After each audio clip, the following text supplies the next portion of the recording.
What is going on, guys? Randall Thor 19, the man with the million, back again, one of your co hosts for the Xbox 2 podcast. It's nice to be back on a Thursday. And with me, as always, the man who makes the show what it is. Couldn't do the Xbox 2 podcast without Jez Corden from Windows Central, because this is a two-man show. And without Jez, well, there's no show. How's it going, buddy? All good, heard, pal. That's what they say, right? The cool kids. The cool kids, The yeah. cool YouTube kids. I don't know. I'm a good man.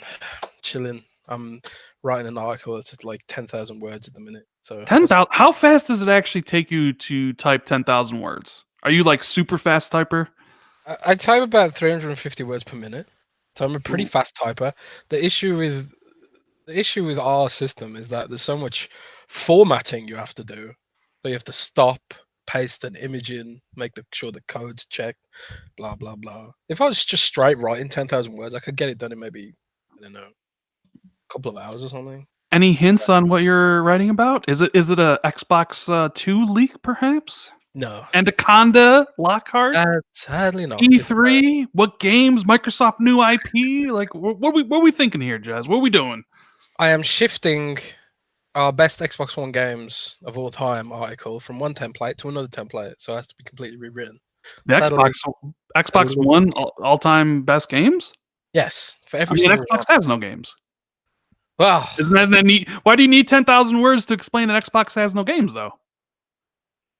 I don't know, man. I do it for Google search traffic, Rand. Yes, the Google search. We'll definitely be talking about that. Welcome everybody to the show. I hope everybody enjoys it, whether you're here live with us.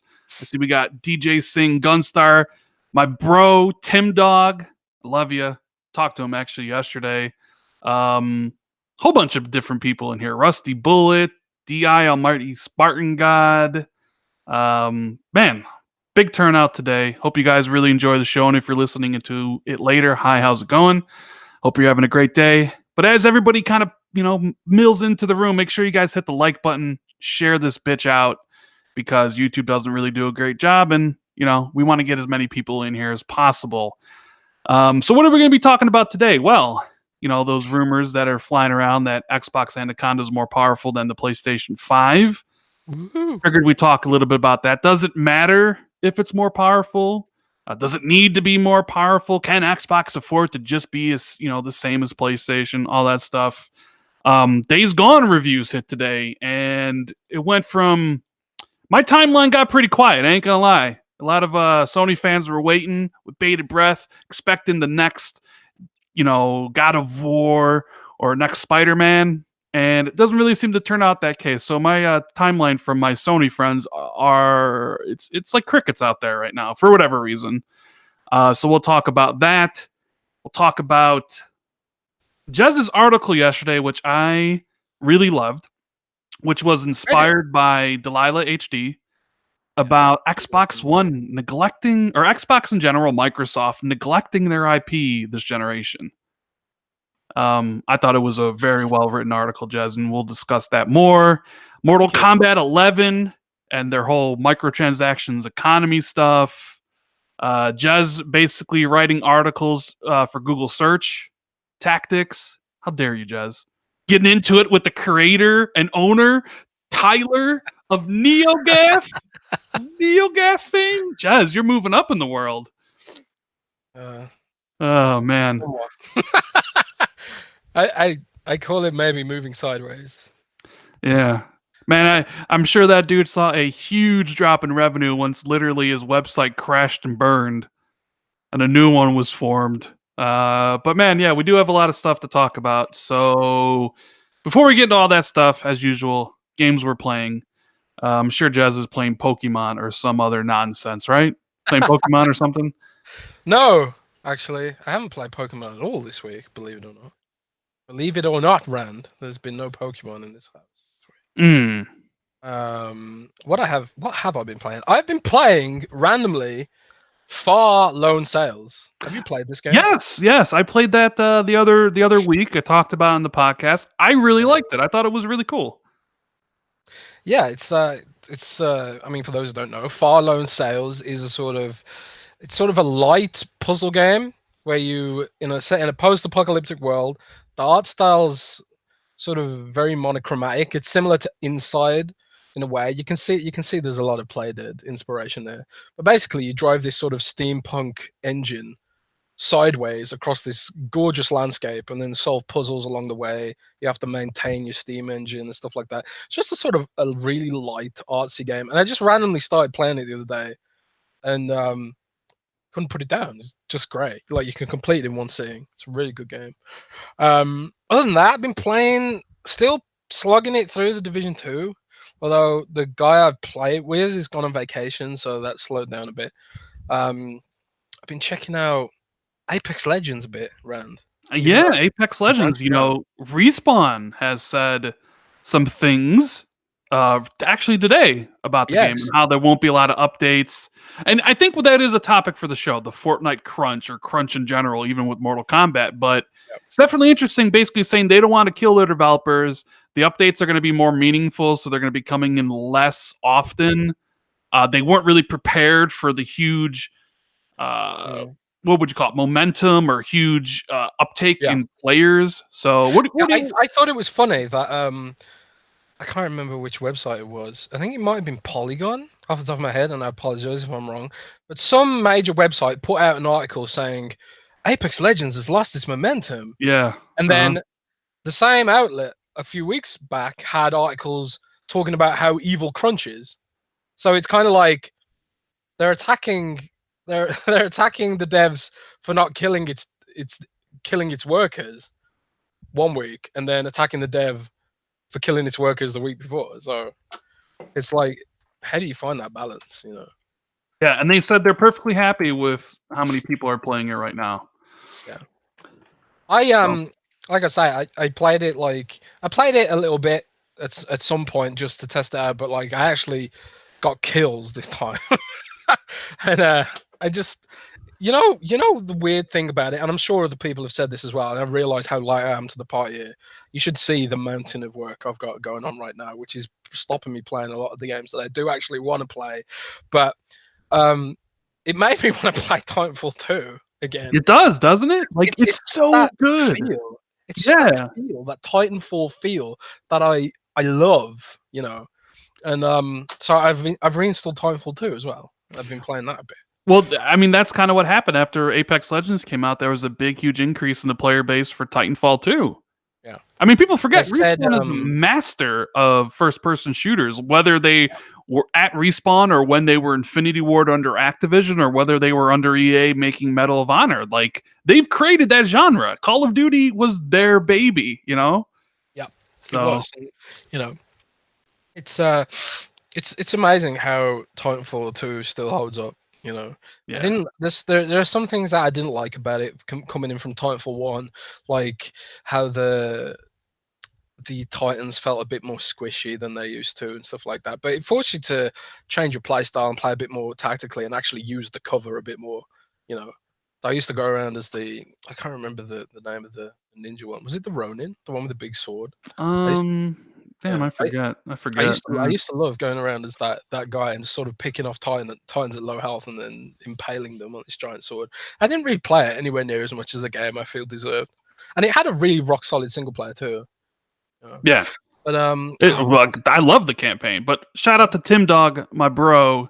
He says in the super chat, he says, Jez and Rand kept me sane this gen. You kept me sane too, brother. The amount of times where I've hit Tim Dog up in DM over the years and just been like, man, I'm so stressed, I can't do this anymore. And Tim's like sort of supported me and kept me going. Yeah. Tim is like a solid dude. If only, like, there have been plenty of times I talked to Tim, Xbox party chat or, on the phone, just, talking about things where I just wasn't he could tell you at one point I was like, Tim, I don't know what Xbox is doing, bro. Like, I don't think they have what it takes. I don't think they're going to be around for much longer because I was hearing things behind the scenes.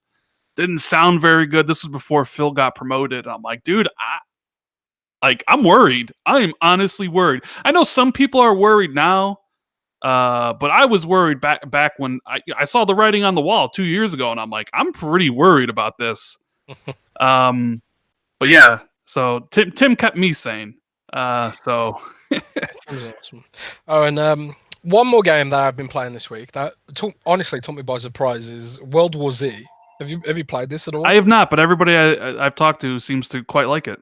Or I should say in British we would call it World War Z because that's the real way you World pronounce War Z. Yep. World War Z. So we call it World War Z. I've been I've been playing World War Z, which is basically a wall-to-wall Left 4 Dead clone. However, it's like it made me realize how much I miss that franchise, Left 4 Dead, right? It plays just like Left 4 Dead. It's got like these sort of horde mode segments where you have to set up turrets and put down traps and stuff like that. And then after that segment, you move through a more sort of traditional Left 4 Dead-esque segment where tons of zombies pour through the walls, man, rushing you. And it's really awe-inspiring to see like all of these zombies pouring in like the runner type. It looks really good. Like I've seen video of that where they're like climbing over one another and Yeah, stuff. Like it like looks, apparently yeah. that's from apparently that's from the movie. It's like it's got some stuff from the movie and some stuff from the books and sort of mixes it together into a game. And like the zombies, like they build these human pyramids so they like ants to climb up and attack you and stuff. And you have to there's tons of weapons, like sort of more traditional uh sort of zombie B movie weapons. Like there's chainsaws, there's all sorts of explosive weapons, and the zombies scatter all over the place. Like the gore isn't as good as the original Left 4 Dead 2. Like even now, I think like Left 4 Dead 2 had some like seriously great gore physics, which made the combat feel more satisfying than World War Z, I think. But like what they've put out is seriously high quality, and I was surprised. The game's it's only 35 quid, which I think makes it about $40. Yeah, It it's has no, $40 here. yeah, Yep.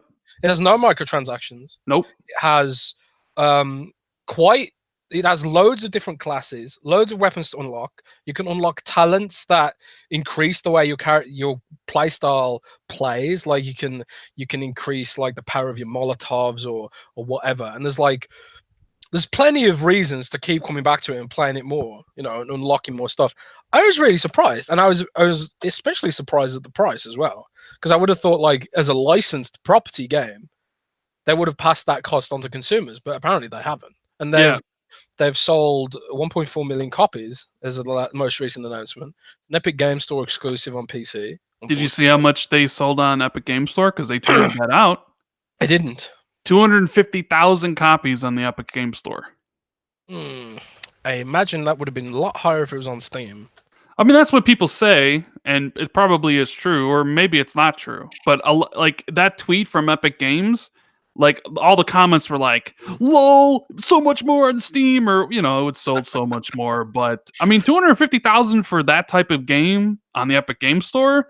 Yeah. I mean, doesn't really seem that PC gamers are boycotting the Epic Game Store, because I think most PC gamers are like, another launcher. I just want to play the game. I don't really care. Oh yeah, I'm sure that's the case. I mean, and it's not like when we complain about a console exclusive, because if you wanna play like the whole Tomb Raider thing, where that had a year ish, was it a year exclusivity on Xbox? That kind of sucks because you have to buy a whole new console to play it. Whereas on PC, you have to download a launcher and double click a different shortcut. It's not such a big deal. However, Rand, having said that, I got locked out of my Epic Games account. I heard you got locked out because people were trying to get in, and they're what they seem to be doing is that people who are pissed off at the Epic Game Store, they're bombarding everyone's user accounts with fake login attempts, and they do it over and over again until it trips Epic Games' system into thinking that someone's trying to hack you, and then it locks your account down. And like, there's no way to get it unlocked. You just have to wait it out. So I had to like wait till the next day and add two-step verification and all that stuff. But it does seem like they've got to be tight on their security, because it does seem like there are certain elements of the PC gaming community who want to see this thing die really fast. But we can talk about the whole Epic Games thing in more detail in a minute. But Rand, buddy, I want to know what Yes. you've been playing this week. The only thing I've been really been playing, I got it on Monday night, and that's Mortal Kombat. Ah, yes, my favorite fighting game.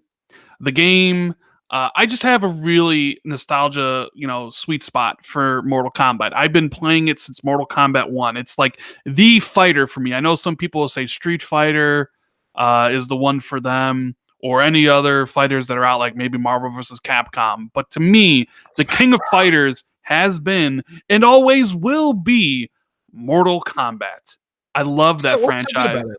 What's so good about it to you? I don't know. Like it's the one I have all my memories with. Going to the arcade and playing Mortal Kombat 1, going to the arcade and playing Mortal Kombat 2, riding my bike up to the bowling alley after stealing a whole bunch of quarters from my dad's milk jug. Because my dad, he'd go to work and he'd buy stuff, obviously, put all the Wow, change in his milk Randall jug, thief.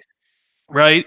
And then I would steal all of the quarters. I would and like he'd take my younger brothers and sisters to their volleyball games and like their baseball games as nobody was home, and I'd take my 10 speed, right, and I'd ride a mile up to arena lanes, and I'd put my bike up, I'd change it to like the fire like hose thing, I'd walk into the arcade there, and I would just play for 40 minutes of Mortal Kombat 3, Ultimate Mortal Kombat 3. That's my favorite one. And then after a certain amount of time, I'd ride back home, and nobody would be none the wiser. And I just really have a lot of fond memories of Mortal Kombat. See, Um, I'm like that, but with Killer Instinct. okay. I mean, I like Killer Instinct as well. So, yeah, I got Mortal Kombat day one. I mainly got it for the campaign because that's what I was interested in. Sure, I do some fights here and there in the Towers of Time and other stuff, but my primary goal was to play the campaign, and NetherRealm did not disappoint. Like, if I'm just rating the game off of the campaign, I mean, it's a solid 8.59. Like, it looks absolutely stunning on the X on my TV with HDR. Like, some of the stages, they just look so good, man. Like, oh my lord, and the way the fighting is, it's really technical. Like, you can get a lot of advanced, you really can't button mash.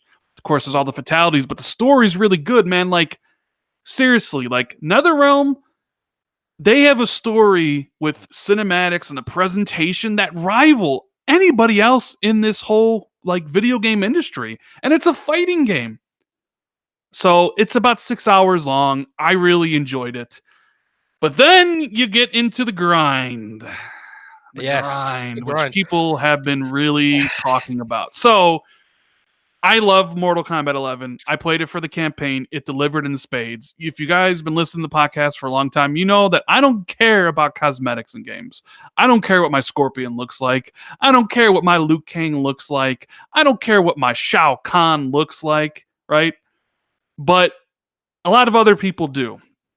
And and they basically taken the game and they created like 60 different skins for all the different characters. So there's like 26 different characters. And Ed Boon's calling me on the phone right now because did you see his tweet yesterday, Jez? I didn't. What did he say? He said he called because, well, we'll talk about it in a minute. I don't want to keep on talking. Oh, okay, they hung up, Ed Boon. But there was that story about how if you wanted to buy all the skins in Mortal Kombat, it would cost you $6,428. Woo!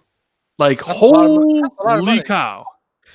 Now, But funnily enough, isn't this is a Warner Brothers published game, right? yeah, yes, it is Warner Brothers, indeed. And Warner Brothers, this is the same Warner Brothers that added microtransactions to what should have been a terrific sequel in Shadow of War, right? The sequel to Shadow of Mordor. Yes, and which they eventually, they eventually pulled. Now, to be fair to Ed Boon, he said that that story was fake because not all the skins are purchasable, right? And Uh-huh. that is true. Like, okay, here's the thing with Mortal Kombat 11. It's a fighting game. But you want to know something, Jez? They have 5 different currencies in the game. Ooh, 5 that's different currencies, right? So when you play a game, you get coins, and the coins you use in the crypt, which is this like third person adventure kind of game. It's kind of cool, where you open up chests, and the chests can vary in different amounts of money. And when you open up the chest, you can either get like stuff like a skin for your character, or an icon, or like art or whatever, a whole bunch of different stuff, consumables for the towers, right? But there's also like soul fragments. So when you fight, you also get these green soul fragments that you use in the crypt to open up stuff. There's these things called in the previous one, right? the crypt's been in like the last few, yes, but it's never been this microtransaction heavy or like free to play mobile stuff, right? So then you get the green like soul fragments, which then also open up more rare stuff because the currency is actually rarer. Then you actually have chests that are opened up with hearts, and they cost like 250 hearts, which actually give you dedicated skins. But the problem is you only get hearts by performing fatalities against somebody. You only get one. So I have 380 hearts. I can open up 2 chests, and that's it. And there's no way to buy the individual currencies. You can't buy coins. You can't buy soul fragments. You can't buy hearts. But you can buy time crystals. And time crystals, you can then, with real money, then you could actually purchase the skins that are on a timer. They're like, hey, they're only here for 5 hours. Or you can buy easy fatality tokens, which instead of actually inputting the command, you can actually just do like hold right trigger A, and it'll do it if you have an easy fatality token. There's also gear level up tokens. I'm telling you, man, it is insane with what they're doing, because they basically what you're doing is they want you to go on these towers of time, completing them to get the coins and to do the fatalities to get the stuff. But the towers are really hard because it's the same kind of stuff in Injustice 2, where there be modifiers like gravity's slower or there be missiles, but they're all work against you. They never really work against the AI. So like you're always at a disadvantage. And what they want you to do is like they want you to try to fight and keep on doing it. And then you'll realize that you can't beat a fight, so you need to get like a consumable that helps out. But then don't have the consumable, you can't buy it. So the only way you can do is grind out to get the money to go try to find one in the crypt. And it's just it's bad, dude. Like I don't know how they made a game this good, that plays this well with the campaign and story that great, and they just fucked up the microtransactions and an economy in the game this bad. It's a shame, man. But like, it smells like Warner Brothers, doesn't it? Because seems to be their shtick now. Yeah. What other games have Warner Brothers published since Shadow of War? Yeah, well, they published Shadow of War, did all that stuff, and a year later they took it all out. And I don't, you know what? I like Ed Boon. He seems like a cool dude, right? And this whole like, oh, this story's bullshit. It's mind blowing to me in this day and age that we can buy a full $60 game and have all this other stuff be locked in the game, and it's like, well, just grind for it. It's like, but the grind literally takes hundreds of hours, and it's not fun. I mean, I know maybe I'm just yearning for, last gen or years ago when like new cosmetics would be given for free. You completed this stage and you got this thing, but now it's just like they hold it ransom for money to people, which thank God I'm not one of those people that care about cosmetics. Otherwise I'd be like super pissed. Or thank God I'm not the type of person who actually is going to play Mortal Kombat for 200 hours online. I just wanted to play the campaign.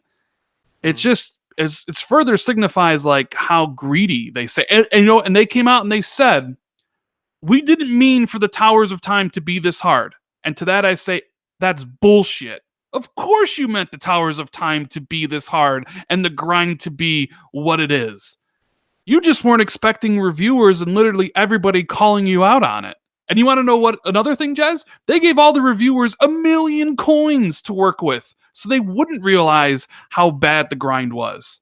But all us schmucks that actually paid $60 to get the game, we didn't get anything. But everybody who got it early got a whole bunch of currency, so they wouldn't see the grind. I didn't know that. Yeah. It's especially because like there's so many different tokens and stuff, and also I think wasn't the review period is quite brief, if I remember right. We didn't have a review code for that long before the review, like a couple of days. Yeah, I don't think they sent them out that. I mean, the campaign only takes a few hours. It's like 6. So my recommendation, if you love Mortal Kombat, get it because it's awesome. If you just want to see the campaign, Redbox it or Gamefly it. You can get your 6 hours in, or wait for they completely to rebalance all the economy stuff, because it's honestly not worth all the trouble that some of the stuff is. It's a great fighting game, though. It's a great game. Like, it's just muddled with this microtransaction nonsense. That's a shame, pal. Sure is. It sure is. I have the game, but I haven't fired it up yet. So maybe we can battle it out, buddy. In the Yeah. future. What do you think? Yeah, we can battle it out. Who's your main? Who's your main? I honestly don't know. Like I've been going back and forth, Noob Saibot and Liu Kang and Kung Lao, and there's a lot of different characters in the game. There's like 25 or 26. It's a full roster. Sub-Zero, Scorpion. Is But Goro Jazz, in it? man. Oh, this game and how it looks on the X, on my LG OLED, B8 HDR. Dude, I am not kidding. Like, there are some moments I sat there and I'm like, there's this one level with the bug in the background. My lord. Or the fountain, the blue fountain. It just looks so good. I hate you and your OLED. It man. looks so good. I bought like a big stand for my desk because I had my TV on my desk next to my PC. So what I did was I bought a monitor stand and put it behind my computer so I could mount the TV higher up, Mhm. But even with the TV mounted up on the wall, there's not enough wall space to accommodate a 55-inch OLED. So I've got like a 48-inch non-OLED. I mean, I understand. I mean, yeah, like I had to clear up some space to I'm get jelly, this man. OLED. I almost kind of wish I went for the 65-inch instead of the 55-inch because when I was playing Mortal Kombat, I'm like, man, imagine if I had 10 more inches here. Oh, look even better. But when I bought the TV, obviously the 65, like it was like the 55-inch was $1,500. It was on sale, and then like the 65-inch was $2,500. It was literally $1,000 more for 10 extra inches. And at that point in time, I'm like, nah, this ain't worth it. This ain't worth it at all. Yeah. But enough about Mortal Kombat. You want to talk about Xbox E3 leaks, Jazz? Yeah, let's do it. I want to talk about E3 leaks. Now, here's the thing, guys. We're so close to E3. Less than 2 months. And every single day on 4chan and all these different places, you get leaks, right? And now, for the most part, I think you're pretty safe until right before E3, because normally that's when Microsoft's E3 gets leaked. Now, it didn't get leaked last year, but I think 2 years ago it was, and the year I actually went, it literally leaked beforehand. But Microsoft switched venues; they're at the Microsoft Theater, and it seems maybe they've got a new policy too, where the people who are working on E3 they only know about their segment. Yeah, they only know about their segment. So people had sent me this leak and they're like, Rand, I gotta know, is this true? And people made videos like, this is the worst Xbox E3 ever, right? So I looked at the list. I talked to a few people I know, and I saw you kind of came out. Now, Gears 5 gameplay coming out November 10th, 2019. I mean, that's plausible, right? Gears 5 comes out. I mean, we know it's coming this year. Yes. Release date November 10th. I doubt that. I don't think Microsoft will release a game in November. I guess it's possible. I mean, I guess it's possible this could be like European dating where 11/10/19 means October 11th, not like US dating where 11/10/19 means November 10th. You know what I mean? Yeah, I thought that, but I'm pretty sure there was one of the dates that made it seem like it was USA dating. Right. So that's real. I mean, we all know Gears is going to be there, so it's not really what's there. Gears Tactics. This guy says 2019. I'm pretty sure that's not true. I would guess that game's 2020. Play Dead, new IP, sci-fi 3D adventure coming to Xbox Game Pass spring 2020. I mean, you can't really say yes or no to that. I love Play Dead, but here's where it gets a little weird. Ori and the Will of the Wisps, spring 2020, Game Pass. Now I know that's wrong. Now you know that's wrong. Unless it's heavily delayed again. Yeah, and I find it really hard that it would be delayed again, you know? But I guess it's possible, and that would be incredibly disappointing, I ain't gonna lie. Like that's my most anticipated game of the year. And they revealed it at E3 2017. And then last year, E3 2018, it was there again, and it was like 2019. Like, okay, come 2019. Well, it's not out yet, and it ain't coming out before E3. So that's 3 E3s. It'll be there. That game better have a release date at the end of the trailer or gameplay they show, and it better be, I don't know, August or September of 2019. Because then if it says 2020, I'll be like, Jesus, I thought Phil didn't like showing games early. It literally would be at 3 E3s plus the next year. You know what I mean? Like, that'd be my most anticipated game Not coming out. So I don't. That's like one sign. He says Battletoads coming out this year. I don't think it's coming out this year. He says I don't know. holiday this year. I don't think it's coming out this No. year. I don't think it's coming out Borderlands. this year, or it's coming out at a holiday period. So Borderlands 3, September 2019. Now this would look a lot better if we didn't know that Borderlands was coming out in September. Like if this had come out a month and a half ago, you'd be like, "Oh man, Borderlands September, it wasn't announced yet."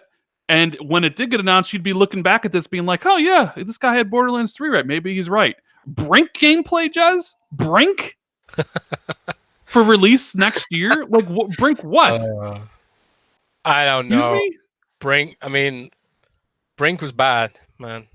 Brink Yes. was super bad. Brink was horrible. So I don't know. Dino Crisis gameplay released 2020. I'll be down for a Dino Crisis remake. I know my buddy Nick would be as well. Jedi Fallen Order. We know Microsoft has the marketing rights. It'll be there coming out this year. Fable Albion Collection trailer. I have no idea what this is. Supposedly next year. And the Fable reboot. They're saying like that's a Fable Albion Collection trailer. Are they saying that's like a remake of the other Fable games? But why would they do that when they've just put it on backwards compatibility and upscaled it to 4K? Isn't that just basically the same? And then a Fable reboot teaser, but with no date. Forza Horizon 4 DLC holiday 2019. Now, I don't think Forza Horizon 4 DLC. I mean, I guess it's possible, but I want to say like normally, if you go by their track record, the Forza Horizon DLC will be out before E3 in May. Like, what was the DLC that Hot Wheels? So I guess that could be true, but I think that's not. Sea of Thieves DLC. Well, I mean, Sea of Thieves will probably more than likely be at E3 to show off their roadmap. Outer Worlds. I mean, they already said it's going to be there. New studio acquisitions, so just one. We are expecting at least one. Bleeding Edge gameplay, which I want to talk a little bit more about Bleeding Edge here in a minute. Holiday 2020. New Rare IP teaser. I don't think we're going to get a new teaser from Rare yet. Jez, do you think? I think they're all in on Sea of Thieves right now. I don't think Rare's next game is ready to show. No, I don't expect Rare's next game in the near term, but who knows? Dead Rising 5. Now, this is interesting because they literally shut down the studio making Dead Rising. Did they not? Yes, they did. Capcom Vancouver, but somehow Dead Rising 5 is here. Somehow I really highly doubt that. Record 2 trailer. This is another one that caught my eye. Like, and this also is going to go into a different discussion about IP and Microsoft neglecting it. I want a Record 2 because I feel like Record 1 was a decent first outing and that they could build upon it. So like looking at it, be like, yeah, I want a Record 2, but something tells me Record 2 isn't happening. I've heard that Record 2 isn't happening. So that was the main thing that made me think it was fake straight away. When I just looked at it at a glance, I was like, "Oh, that's fake," because I've heard that Record 2 isn't happening. Sadly, and I agree with you that the IP had genuine potential. With a more serious engine like Unreal, and then maybe a bigger dev team or something like that. But rip. Yeah, so immediately when I saw that, I was like, huh. And it's another IP for the Microsoft graveyard, come out and basically never do anything again with, which is very disappointing. What else we got here? Cyberpunk. I mean, the game's supposed to be coming out probably 2020, so I would imagine it'd be there. A new CD Projekt Red teaser. I mean, they're talking about releasing 2 games really soon, so I guess that could be true. Age of Empires 4 gameplay. I think Age of Empires will be there, right, Jez? That's a safe bet. Yeah. I would be shocked if Age of Empires 2 wasn't there. Splinter Cell reboot.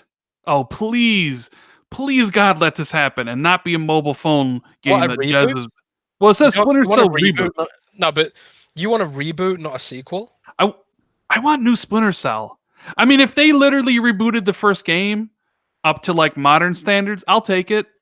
If they made, because I don't know. Here's the thing about Splinter Cell, and maybe people will disagree with me in chat or they'll agree with me.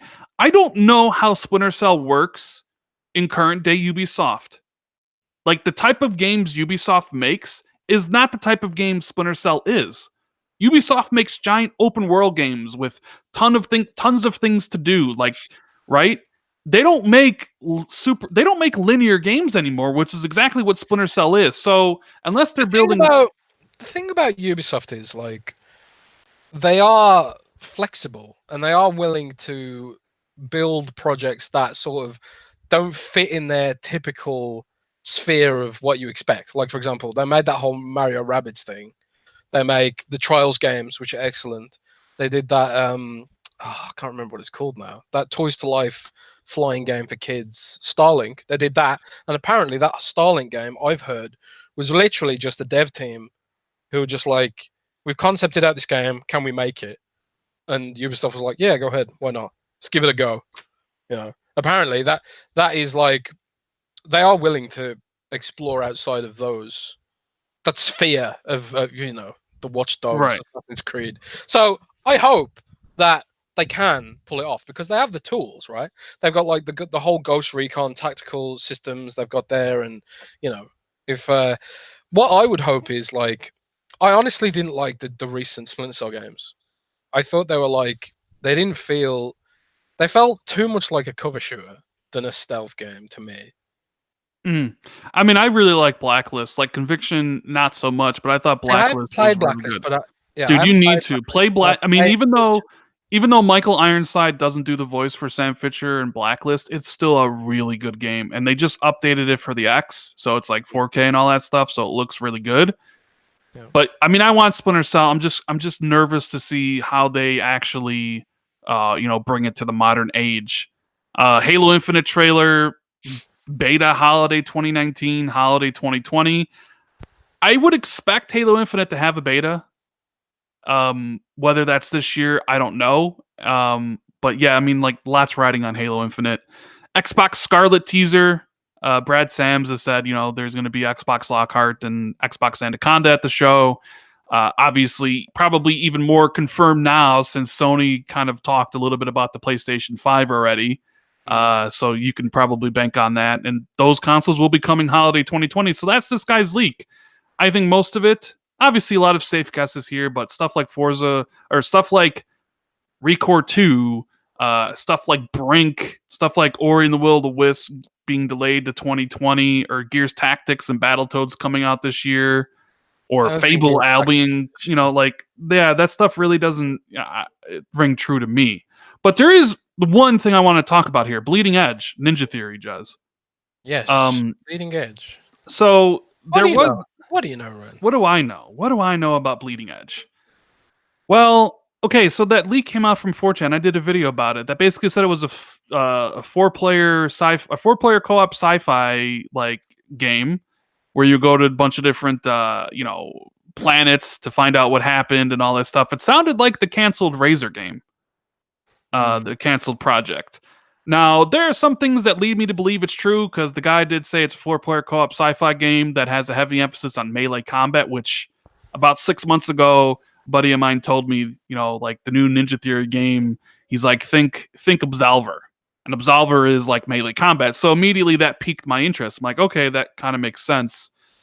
But all I've heard about Bleeding Edge is that it's really just a multiplayer game, a multiplayer arena like combat game. Right. But that's just like what the person's like, telling me. Like he doesn't know if there's a single player, which there very well could be. That four-player co-op sci-fi thing could be the single player to the multiplayer. So I'm not sure, but it does seem pretty likely that the game's going to be at E3 and it's going to launch sometime next year. Yeah, I'm down for that. I'm interested.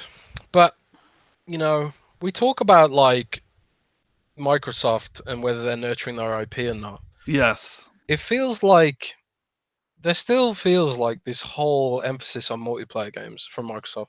It does, doesn't it? It really does. Like, I think like when they first announced that Microsoft had bought Ninja Theory, the first thing people probably thought was, "Oh, that's Ninja Theory. They're the guys who made that super duper AAA indie, quote unquote, with the incredible character acting, the cinematic storytelling, and just insanely visceral, story-driven adventure game, and now they're making a multiplayer game.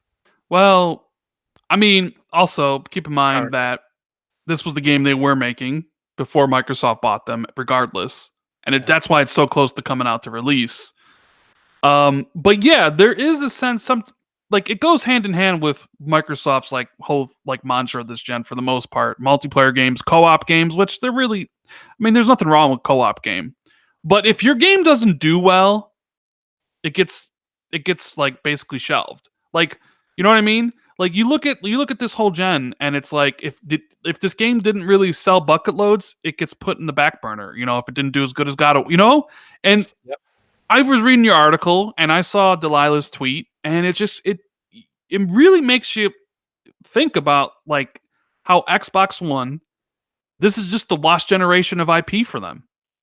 And as a fan who has liked Rise and liked Quantum Break and liked Sunset Overdrive and somewhat enjoyed Recore and a whole bunch of other games, the fact that those games are all one and done, and I know a lot of Xbox fans use that as a derogatory term against PlayStation exclusives, right? The one and done PlayStation games. But Rise is one and done. Recore is one and done. Quantum Break's one and done. Like either they didn't sell enough or Microsoft didn't have enough faith in the franchise to continue on. And the only game that is getting a sequel is Ori. Alongside, of course, Halo, Gears, and Forza. Halo, Gears, and Forza. You know, shout out to Kid Smooth and that Halo, Gears, and Forza song. But there's like in my article, I do talk about like the fact that they have been willing to bring stuff back when it makes sense, or at least when the right concept comes along, the right studio comes along that has a freed up schedule and stuff like that, which is why we get an Age of Empires 4 now after all this time, which is why we got a new Killer Instinct, and yeah, maybe we won't get another one, but the rumor is we might be getting another Killer Instinct. That's the rumor. Well, you know. Well, I think the Age of Empires things make sense considering Microsoft is really focusing hard on PC initiatives. Exactly. And that's one of their PC games, so it makes sense.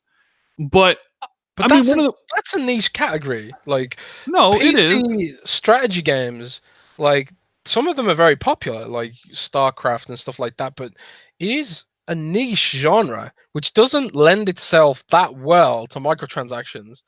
And as we saw from like Halo Wars 2 with its shoehorned in blitz mode, which was like should have been its own game, really. It should have been a mobile free to play game. It had no business being part of Halo Wars 2. It wasn't a bad game, but it was just like, why would I play this free to play thing with loot boxes instead of playing the serious deathmatch modes in Halo Wars 2? You know, so they must have learned from Blitz in Halo Wars 2 that you can't really put free to play stuff in a strategy game. And Age of Empires 4 is going to be so niche. I'm expecting it to be a good game. I'm expecting it to resonate with that niche very well. But I would hope that Microsoft is willing to look beyond the bottom line sometimes. And I would hope and pray that they do consider single player games in the future, and and give games like Recore and Quantum Break another go. yeah. But we haven't seen any evidence of that specifically, I guess. No, and I think part of that has to do with Microsoft's reliance on other studios to make games for them, because their first party studios have been notoriously small for years. Like they never like built out first party until last year. Yeah. They only had a few studios. So when you only have a few studios and one of them is basically only making Halo games, and the other one is only making Gears games, and the other one is only making Forza games, and the other one's only making Minecraft stuff. Like you need to rely on other developers, mercenary developers, to create games for you. And sometimes that works out well, like in the case with Ori and the Blind Forest and Ori and the Will of the Wisp, right? But then other times it doesn't. Like you have Rise, which was a decent launch game, but Microsoft allowed them to keep the IP, and there was a battle over Microsoft wanted it back, make a sequel, but Crytek didn't want to give it up, so now there is no sequel. Then you have something like with Sunset Overdrive with Insomniac. Sunset Overdrive bombed. It didn't sell well. And Insomniac's a prestigious developer, and they need games, big games, to constantly be being made so they can keep their employees happy. So when Microsoft drags his foot about making another Sunset Overdrive, well, here comes Sony with, hey, do Ratchet and Clank for us and do Spider-Man, right? And who knows, like maybe they drag their feet with Recore 2 and Amateur Studios and whoever else, this were on different projects. So obviously Microsoft is trying to rectify that with building out their first party studios. But it's just, I look at it like the games this gen, and it's like, man, they didn't create anything. Like Halo original Xbox, Gears 360, even Forza was original Xbox. Forza Horizon 360. And I look at this gen and it's just nothing but one and dones. And it's like, why couldn't there be a Quantum Break 2 or an Alan Wake 2? Why couldn't Microsoft come to an agreement with Crytek and have a Rise 2 or a Recore 2? It doesn't really make me, hopeful that they'll bite the bullet. But them buying the studios, obviously, like Obsidian's next game and all that stuff, they're first party studios. So like, I'm not worried about content coming in the future. But I mean, I've had conversations with plenty of people about this. Like, it's like hard to get excited for a game when more than likely nobody's going to buy it. And because nobody buys it, you ain't going to see a sequel. And then the game comes out and has a massive cliffhanger ending. And it's like, well, I guess this is never going to be resolved.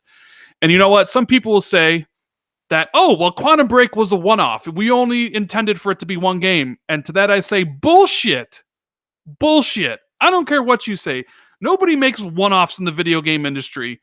Every game that you make is designed to be sequelized. So I hate the idea of like, you end Quantum Break with the cliffhanger, and then when you're not doing a sequel, it's say, well, it's okay because it was designed to be one game and not anything else. Blatantly wasn't. If you played through the ending, like no spoilers in case anyone's still waiting, but it's so blatantly not meant to be the end of the game. So, and that's the frustrating thing for me. As someone who loves to get into franchises and loves to dive into the lore of games, I'm the kind of person who reads Dragon Age Codex. I started reading Anthem's Codex as well until I realized like the end game probably determined the fate of that game too. But Microsoft just doesn't seem to want to. They see games as I mean, games are products, but it's like they see them purely as products, and they don't think about the fans that they've made for those games along the way, and they don't think about like the goodwill that comes from keeping those fans happy and stuff like that. It's like you don't make merchandise for a game if you don't want to make fans of that game. And Recall had like quite a lot of quite a lot of merchandise. It had that giant collector's edition statue and stuff like that. Loads of posters you could buy, and it was like, okay, they're looking to make fans out of this game because they're going to turn it into a franchise and make it sequelized. And now I've heard that it's probably not going to be sequelized. I mean, I don't know. Maybe it is. Maybe it isn't. I don't know. I've heard that it isn't. But with Alan Wake and Quantum Break and Recore and all these other games that just sort of evaporate into the ether, it feels like whenever Microsoft releases a game, you can't get really hyped for it because unless it's like a blockbuster massive hit, they're going to drop it. That's what it feels like. Well, that's where the new studios come into play because, like I said, they've been using third-party developers to make their games. Sometimes it works, sometimes it blows up in their face, like Scalebound and Platinum Games and Crackdown 3 and Sumo Digital and who was the people making the multiplayer before? What was the studio? Dave Ruffian? Jones Studio. Oh, not Ruffian. I can't remember, but they got bought by Epic Games. Can't remember what they're called now. Well, that type of stuff wouldn't have happened if, a first-party studio was making it. It only happens because it's a third-party studio, and that's something I've always complained about with Microsoft. is like, why are you relying on other people and other developers who have no really vested interest in you building your games for you? Yeah. You know, you should have built up a stable of quality first party developers last generation, but you didn't. I know there was changes of the guards and different things and blah blah blah blah blah. And I'm happy they're doing it now. And hopefully next gen we get bountiful of great games that will have exclusives and stuff because they're first party. But my God, did that strategy bite them in the ass this generation? No sequels, and some of those games ended up being disasters and a lot of bad PR for canceling games and stuff. Like, come on. Basically, the budget went all on that Xbox Entertainment Studios black hole. Yeah. They should have put all that money they invested in trying to build up their own TV shows and stuff. They should have just plowed that into IP for the console. Yeah, they really screwed up with trying to chase after the TV stuff. Emperor Zerky wants to know, knowing Microsoft not making new IP sequel, do you think we'll see a Hellblade sequel? I hope so. I think they're on record saying that if Ninja Theory wants to make Hellblade 2, then they can make whatever they want. I mean, they're on record, Matt Booty and all them, saying that those new studios have creative freedom, that they can make what they want. So if Ninja Theory wants to revisit Hellblade 2, then they can revisit Hellblade 2. Yeah. Is there another story you can tell in the Hellblade universe? I thought that game was pretty cut and dry. Didn't really seem like there was room for a cliffhanger. I know people want it because it's really good. I love Hellblade, but yeah, I don't know. I mean, I think the game that we're going to get from them, Bleeding Edge, next year was the game they were working on while they were working on Hellblade. So, like, if you want to see what their first, like, true game is under Microsoft, it'll be whatever they come out with later, which I would guess probably 2022. So I think Ninja Theory is going to be on a two-year cycle because I think they have two teams working. Right. So you're going to have a game next year, 2020, and then whatever they've been working on, since last year, 4 years, 2022, and then that, so it kind of works out that way. So hopefully we don't have to have this conversation next gen. Hopefully. We're like, oh my God, you see all the games, all the new stuff that Microsoft put out, but didn't make any sequels for except for Halos and the Gears and the Forzas. Like, that needs to stop. That needs to stop. That's one of the big criticisms I've had for Microsoft since forever. Yeah. Yeah, they support Halo and Gears great, and if you're a Forza fan, you got support up the wazoo in Minecraft. But anything else, if you're a fan of anything else, it's like tough luck sometimes. Yeah. But new consoles, Jez. In that leak, console. One thing they did say, the two consoles coming out next year, which seems to be true, be at E3. Now, there's people talking, saying that, I mean, I don't know, I've seen all over the place. Like, I saw Arthur Guys, formerly of Polygon, basically say, like, he wouldn't be surprised if the specs for Xbox leak real soon, because it seems like everybody has, like, a real source. But from certain people, it sounds like Anaconda is going to be, which is the premium version of Xbox next gen, it's going to be more powerful than the PlayStation 5. It has to be more powerful than PlayStation 5, because if you're doing two SKUs, what would be the point of a more expensive SKU that wasn't as powerful as a PlayStation 5? It has to be at least equivalent in price and power, or more powerful. I mean, as long as it can demonstrate the value of that, of its, as long as it can demonstrate the value of its internals, then it's okay for it to be more expensive too. But I don't see what the point of having a cheaper system would be if the higher end system wasn't more powerful than the PlayStation 5. Yeah, I think Microsoft needs to. I think they need to be more powerful and they need to be cheaper. I don't know. Like, I got land-based. A lot of people didn't like my video yesterday. They thought that. What's that run? What? My video yesterday was PlayStation 5 will easily beat the Xbox 2. And basically, it's because PlayStation is a bigger global worldwide gaming brand than Xbox is. That's just a fact. And yet, some people are saying that I'm switching from Xbox to PlayStation. That that I've flip-flopped, that I'm a turncoat, that I'm a traitor. This isn't the first time people have said that. But it's like, if you watch any of my videos, you know I'm not a raving lunatic fanboy. Like, I've basically been saying this on the podcast for a long time. Microsoft can't compete with PlayStation in the console space. They can't, because they don't sell in Europe. I mean, they do pretty well in North America and in the UK and stuff, but nobody cares about Xbox in Europe at all. Like I went into GameStop in 'cause Germany has GameStop apparently. We don't have GameStop in England, at least not where I live, but they have GameStop in Germany apparently. And I went in there.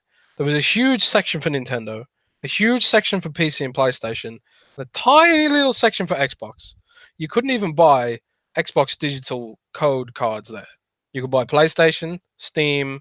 You could even buy like Google Play Store digital cards in there, and Apple stuff and Spotify cards, but you couldn't buy Xbox codes in there because no one in Germany owns an Xbox. Yeah, Sadly. that was basically my point. And it really doesn't even matter that who wins and who loses, as long as they both do well. Yeah. We get competition. Like, look, Xbox is buying new studios because they know they need the content, and PlayStation's doubling down on their stuff. You got stuff like Game Pass, backwards compatibility, all these different great pro-consumer things because of the competition in the space. And they're going to be fighting, trying to build these great systems for us and potentially even sell them at a loss. So we win. But a lot of people seem to think, like, if you're not first, you're last. That if PlayStation 5 win, a lot of people seem to think that I'm hating on Xbox by just pointing out the obvious. Xbox is going to lose, therefore I hate Xbox. That's not the case. Like, I think I don't know how, like, am I hating Xbox by saying PlayStation dominated Xbox this gen? Is that hate or just the truth? And it's just a prediction. Who knows? Maybe it doesn't come to pass.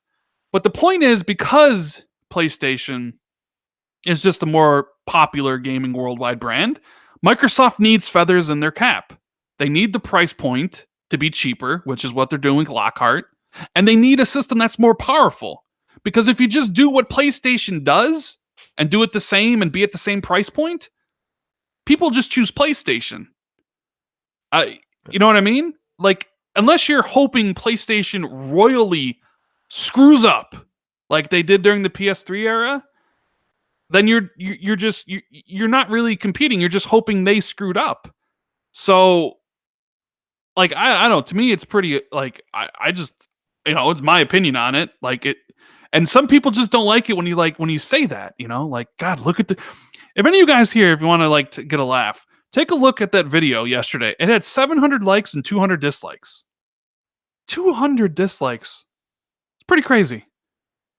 But in my opinion, Anaconda needs to be absolutely more powerful than PlayStation 5, because we don't know the quality of the first-party studios that Microsoft bought. We don't know when they'll be putting out games. So it's one of those things where a lot of people, they still think Xbox has no games. I know it's a meme, and obviously they have games. They have all the third-party games. But clearly, Xbox wasn't as popular as PlayStation or the Nintendo Switch. I mean, Nintendo Switch is at 34 million, Jez. 34 million. I read that in the next 2 weeks, the Switch should overtake PS4 in Japan. Yeah. It's pretty huge. It's at 34 million, and by all accounts, the Xbox One is at what? 42, 43, 44, somewhere around there? Eventually, the Switch will outsell the Xbox One. The Switch and the PlayStation are just more popular, and it's not me hating on Xbox by saying that. It's just the truth. I think, like, if Microsoft can demonstrate real value in the next gen stuff, most people aren't brand loyal like a lot of people on social media are, and a lot of people who are hardcore in the community. A lot of people aren't brand loyal, like most consumers aren't. We call them the wide middle, we call them the wide middle in our company. And that's like when we're making articles for casual people, like how to take a screenshot on your iPhone, people say, like, oh, why do you write an article about something so obvious?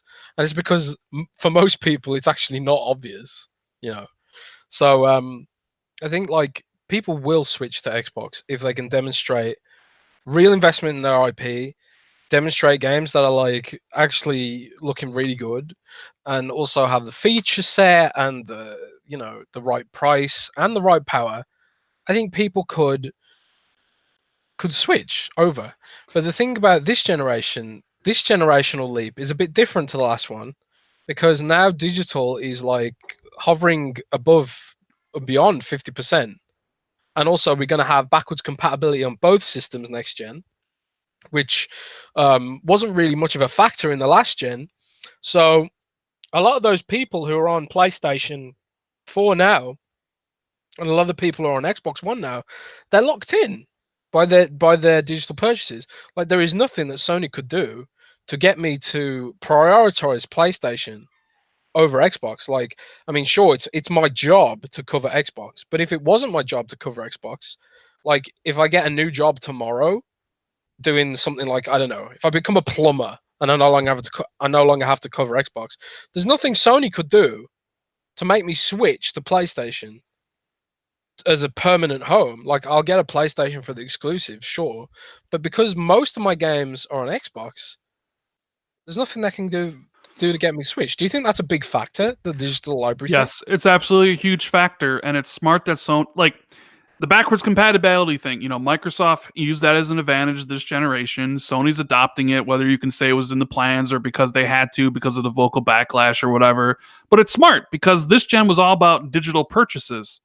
So a lot of people are like, you know what? I want these games to go with me. There's no reason they shouldn't. So yeah, a lot of PlayStation gamers are going to be like, PlayStation does everything I need. It has a way more diverse library of games than Xbox does. That's just another truth.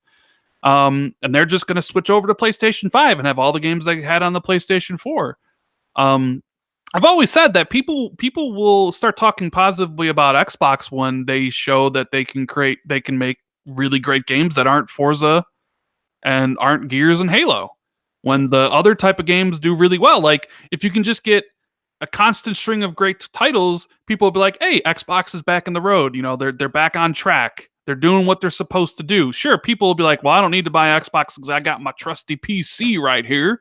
But hey, that Microsoft doesn't care if you play on the PC and don't buy an Xbox. It doesn't matter to them. They just want people buying their games. And thanks to Gamer by Choice in the super chat, says Rand, I agree. Xbox needs a marketing advantage. That's another thing we haven't even really talked about. Like, Xbox's marketing this gen has been absolutely horrid. Not saying that like PlayStation has been a lot better, but let's just take two recent exclusive games from both console manufacturers, right? Crackdown 3. Crackdown 3 had trailers at Inside Xbox and at E3. They had Terry Crews. But right before the game came out, there wasn't much advertising for the game. It's like Microsoft wanted that game to just disappear. You look at a game that came out today for PlayStation or coming out tonight, Days Gone. Yeah, the reviews are pretty harsh, 71 on Metacritic. But I swear to God, Sony is advertising that game like crazy. There's like a new YouTube video every single day. There's ads all over the place. It's the difference in marketing that I think also puts Sony on top. They just marketed things better. I mean, you could argue the best marketing video Sony did was the one they just did on a whim, a 10-second ad. This is how you play games on PlayStation. You trade out, use games on PlayStation. That's a great marketing ad. Yeah, it's taking a shot at Xbox, but you got to do what you got to do in business, and that was an opening they went for. So when you create an all-digital console and somehow the abbreviation ends up to be SAD, that's a problem. That's a problem. That needs to be rectified. When you create the name for the console and it's Xbox One and abbreviates to Xbone, and you have people literally for years calling it the Xbone, and you get upset at Microsoft because, well, you helped build it, well, that's a problem. Somebody in marketing should tell you, this isn't how it's done. So they need better marketing. They need the more powerful machine. They need the cheaper machine. They need to be firing on all their guns to really go toe to toe with PlayStation. But just because I say PlayStation is going to win, like I don't hate Xbox. I still love my Xbox. I'm still going to play literally every game on the system. The controller is the best. Achievements are a million times better than trophies. All my friends are here. I own 1,600 games on the Xbox. And yeah, all those games will go forward to the next gen Xbox. So, You I have mean, I three guess you, times more games than me. yeah. So I guess you could say I'm locked into the Xbox ecosystem, just like I'm sure a lot of people who spend a lot of money on PlayStation are locked into the PlayStation ecosystem, right? So I'll get the PlayStation as well because I love their exclusives. I don't care that Days Gone has a 71 on Metacritic. I'm going to make up my own damn mind. You know what I mean? I've seen so many people today on Twitter being like, well, I ain't playing Days Gone. Really? You're going to let other people, what other people say and their opinions affect a game that you potentially wanted yesterday but don't want today? Make up your own. And I understand video games are expensive, like $60. A lot of people have that money for disposable income. I get it, 100%. But I don't understand. Like, you shouldn't let other people's opinions influence if you really want to play the game. I really wanted to play Days Gone, even though I've always said, it's the run to the PlayStation exclusive litter. And it looks like I was right. I know there are plenty of PlayStation fans who come to this show who are making fun of me for that, thinking I was hating on play. But who's right?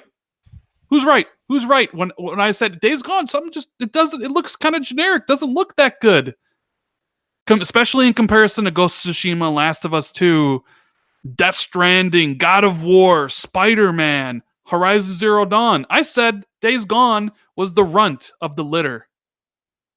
Who ended up being right? But who's still going to play the game despite it having the Metacritic score that it does? Me. I'll make up my own damn mind. And that's what I hope most people do. Rand, my friend. Yes, sorry. Got a little heated there. My bad. Calm down. Okay. Rand. Not all of us are YouTube millionaires. You can afford to buy all these games without taking into account the reviews, Rand. How do you put it to people who aren't a YouTube millionaire? What should they do? Like, first off, let's get this straight. I'm not a YouTube millionaire. I hardly you drove to this podcast in a Lamborghini. Yeah, I know, right? Yeah. Shout out to Kristen Gonzalez for the super chat. It says a well-marketed game will sell better than a non-marketed game. Crackdown 3 was pretty fun though. Yeah, a lot of people like Crackdown 3, but well, I understand that's what reviews are for, right? But I'm just saying I've seen plenty of people who literally the other day were just, I can't wait to play Days Gone, who are today, screw Days Gone, I'll get it for $20. I mean, did it not look good in all the previous videos that you saw now? And all of a sudden, because the consensus is that it's mediocre, that it's not worth playing? I'm just saying, make up your own mind. You know, don't let reviews determine whether or not, I don't know. I guess the same could be said for Crackdown. I said my piece about Crackdown. I didn't think Crackdown was very good. I thought it was boring. You know, I put my opinion out there. I don't really expect people to be like, well, you know what? I agree with Rand. I'm not going to buy this game because of Rand. I'm just saying, that's what I thought about the game. I think the best thing to do is to, if you are someone who's a bit more discerning about your money, the best thing to do is to watch a stream of the game, a live stream, not from a sponsored streamer. Watch a live stream of some random playing the game. See if you like the look of the feel of the game. Read reviews to find out if like the end game's broken. Like for example, reviews of Mortal Kombat 11, for example, they didn't mention the whole microtransaction stuff because it was hidden. It was hidden, you know. So reviews aren't perfect all the time, and like the reviews for Anthem too. Like if you'd only gone off Anthem's trailers, Anthem looked like an incredible game. You could fly, you could be Iron Man, you could do, you know, built on the Frostbite engine and it looks incredible and all this stuff. But when you actually play it, it was broken.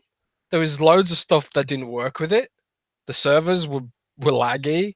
It had loads of weird loading screens for things that shouldn't have had loading screens. And the end game is non-existent. But you would only have known that from reading a review rather than watching their trailers and stuff. So I think like reviews do serve a purpose, but they shouldn't be the be all and end all, Well, like no, Pattern Gaming said. I'm not saying they don't serve a purpose. They clearly do. I'm more talking about like the people that were super excited to play it, and then the reviews come out, and now they want nothing to do with it. Mm. Like the idea, like I'll be the judge of my, I'll judge the game for myself.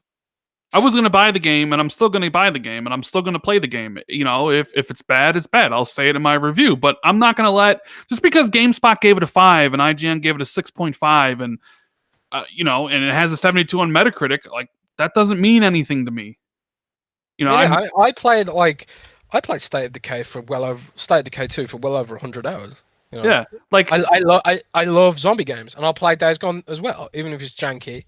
I can get over jank if like it has some kind of hook that I really like. but I this really is like also State of Decay strategy stuff. I like the look of Days Gone's combat and zombies and motorbike. Yeah. but this is also where Game Pass kind of like slides in, right?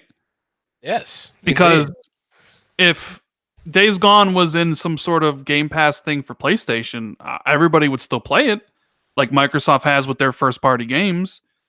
Like, yeah, you could buy the game if you want, but maybe you don't. Maybe you want to play it, but you're not really, you don't want to spend 60, so slide into Game Pass. Shogun says, Rand, you're just shooting yourself in the foot since you make reviews. My reviews are just my opinions on a game. Like I said, I talked about Mortal Kombat 11 earlier in the podcast. I literally played it for the campaign. I don't care about any of the other stuff in the game. And I said if I were to review it, I'd probably give the game like an 8.5 because I love the campaign that much. They're just my opinions of the game I'm currently playing. Look, guys. Rand has a really expensive car collection. Yeah, And yeah. he puts his opinions out there because he needs that Lambo to look its best every day as he's driving down Sunset Boulevard. Okay, so you leave him alone. The cult of Sackface says that I'm an Xbox shill. Oh, I'm an Xbox shill, huh? Yet I'm telling people here not to, to make up their own minds on Days Gone.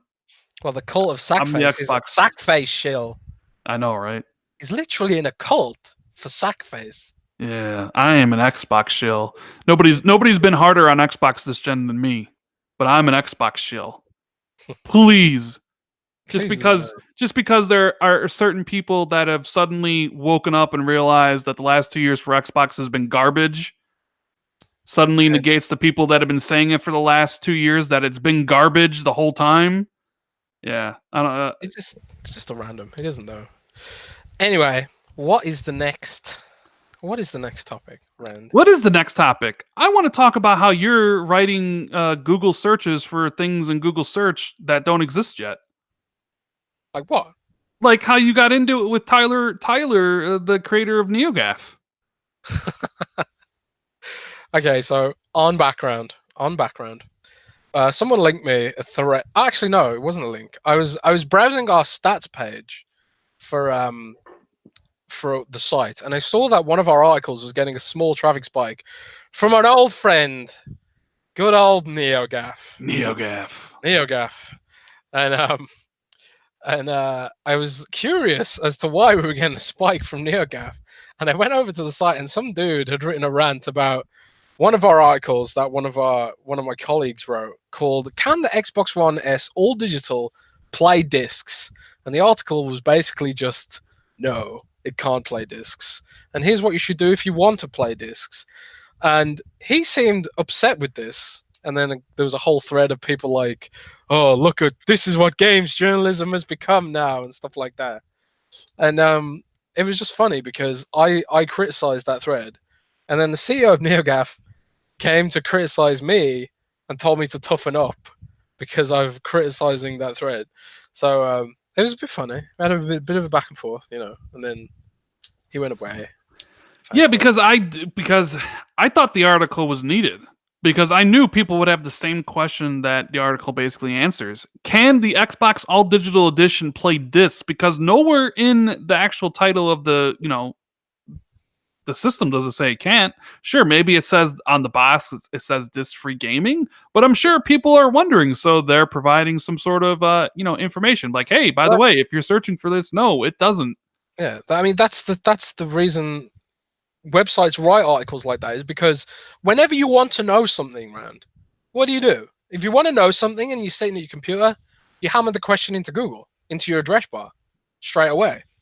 So we see what search terms people are searching for, and then we give them an answer. We provide a service, and if they click on our ads, great, keeps the lights on. That's but people are literally searching for that content, and digital.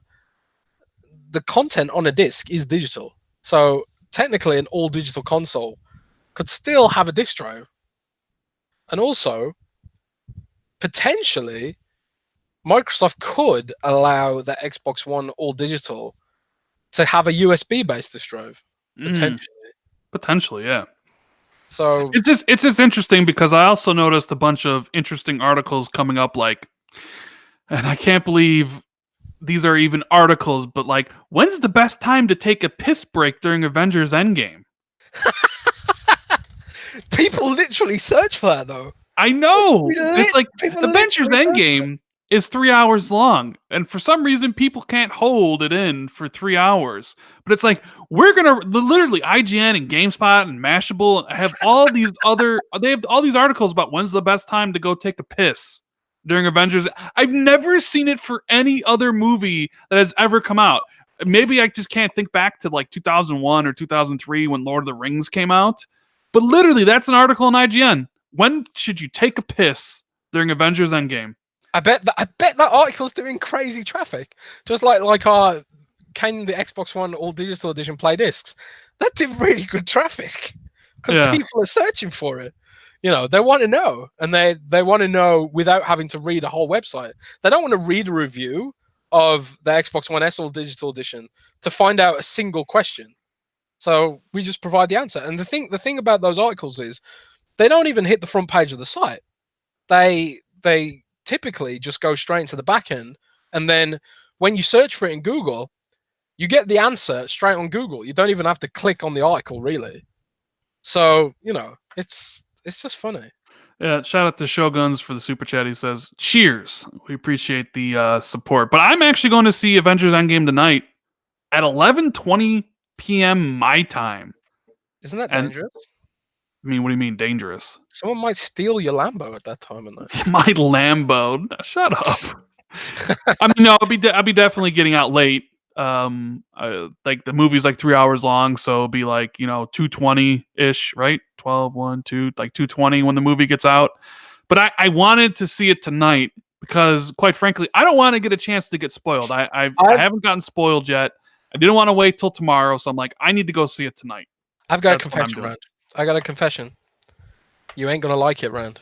You What? ain't gonna like it. What? Give me a. You haven't watched any. Look, you haven't watched any No. Avengers movies. That's No, fine by me. No. It's not that.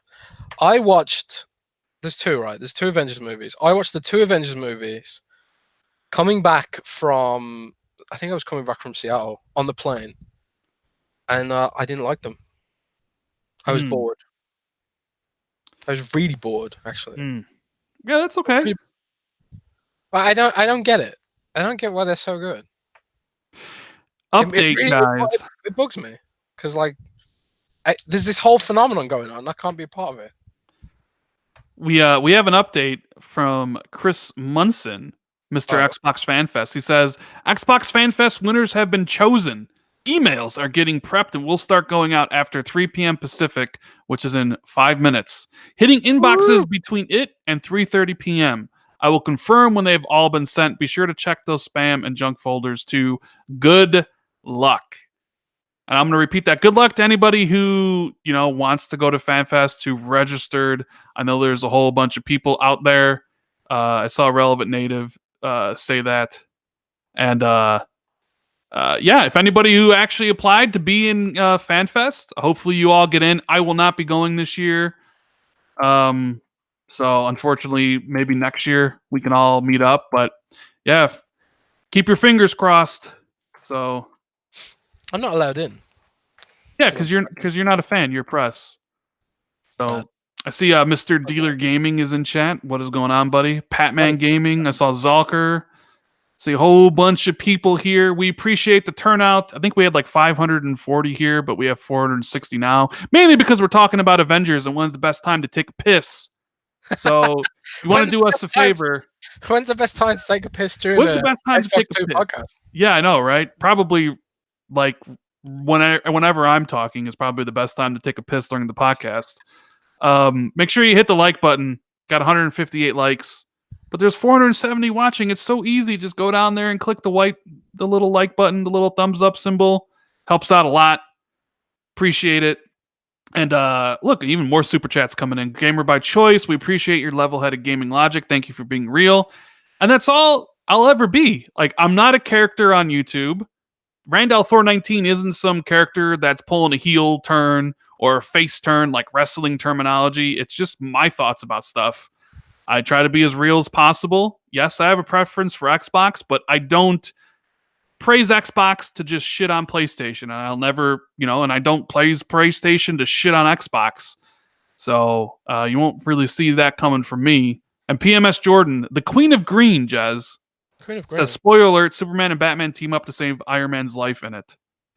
So she is the Queen of Green. She is now the new leader of the Xbox community. She, I guess, bested Luca in Kombat, and is now the Khaleesi of the Xbox community. Khaleesi, huh? Yes. You've been watching Game of Thrones? Have I? Of course. Like I haven't watched that either. What? What is wrong with you? I watched season 1, and then I stopped watching it because I was bored. You're bored? Please. I was bored. Like, well, I started watching season 2, and I was just like, oh man, I can't keep up with this. So I just put the Kardashians on or something. Yeah. Oh. What? Did I miss something? No, I'm just. People are mad at me in chat. Stop playing Pokemon. Jez, fraud. No one Jez likes Xbox. He hates all the popular things. Someone else said that to me, that I hate the popular things. Yeah. Red Dead Redemption 2. That's popular, right? Red Dead Redemption 2, very popular. But I don't know if you saw my tweet yesterday, Jez. I put out a PSA because somebody accused me of not playing games. And I was like, listen, my gamer card, my games list, my games history, my achievements and trophies are open to the public on PlayStation and on Xbox. I don't hide that, and I never will, because I also want people to know that when I talk about a game here on YouTube, when I'm playing something and I finish the game and I put out a review, you can easily check to see if I'm actually telling the truth. Hey, Rand said he played Mortal Kombat 11. Did Rand actually play Mortal Kombat 11? Let me go check his achievements. Oh, he did. Okay, he actually played it. Now, I find it weird that, other people block their cards. And I guess, sure, privacy reasons, maybe they're a young kid and their parents don't want them to have that sort of information out. I get it. Maybe you play unreleased games early, so you have to block it, right? But I don't know. Like I want people to know that I'm telling the truth, and I'm not like literally saying anything for clicks and views. There's a reason, every time I start a new game, I tweet it out so people be like, hey, not only does Rand have a channel that talks about all this stuff, he actually plays video games. Imagine that, someone on YouTube who actually plays video games. Weird concept. I actually hide mine because the last 3 games I reviewed had hardcore NDAs attached, and they were like, you've got to set your privacy settings to this. You don't have to. Xbox embargoes those games automatically. No, seriously. Well, what games? I will show you I'll show you the NDA I had to sign. I can't remember. Was it Red Dead? I don't remember what it was now. Red Dead was, see, Xbox has a system. Mortal Kombat as well. Yeah, so, I mean, I'm saying there's a difference because Ybarra responded to the tweet, Mr. Mike Ybarra, and he said, well, I play unreleased games, so I got to block it. I get it. But most of the time, Xbox actually blocks the games for you regardless. If you're playing a game early, it'll just say you're on the home screen because they have an embargo system set up. So, but I understand some companies like Rockstar, they do have pretty intense NDAs and you have to do that. But once you're done, Why not just open it back up? You know?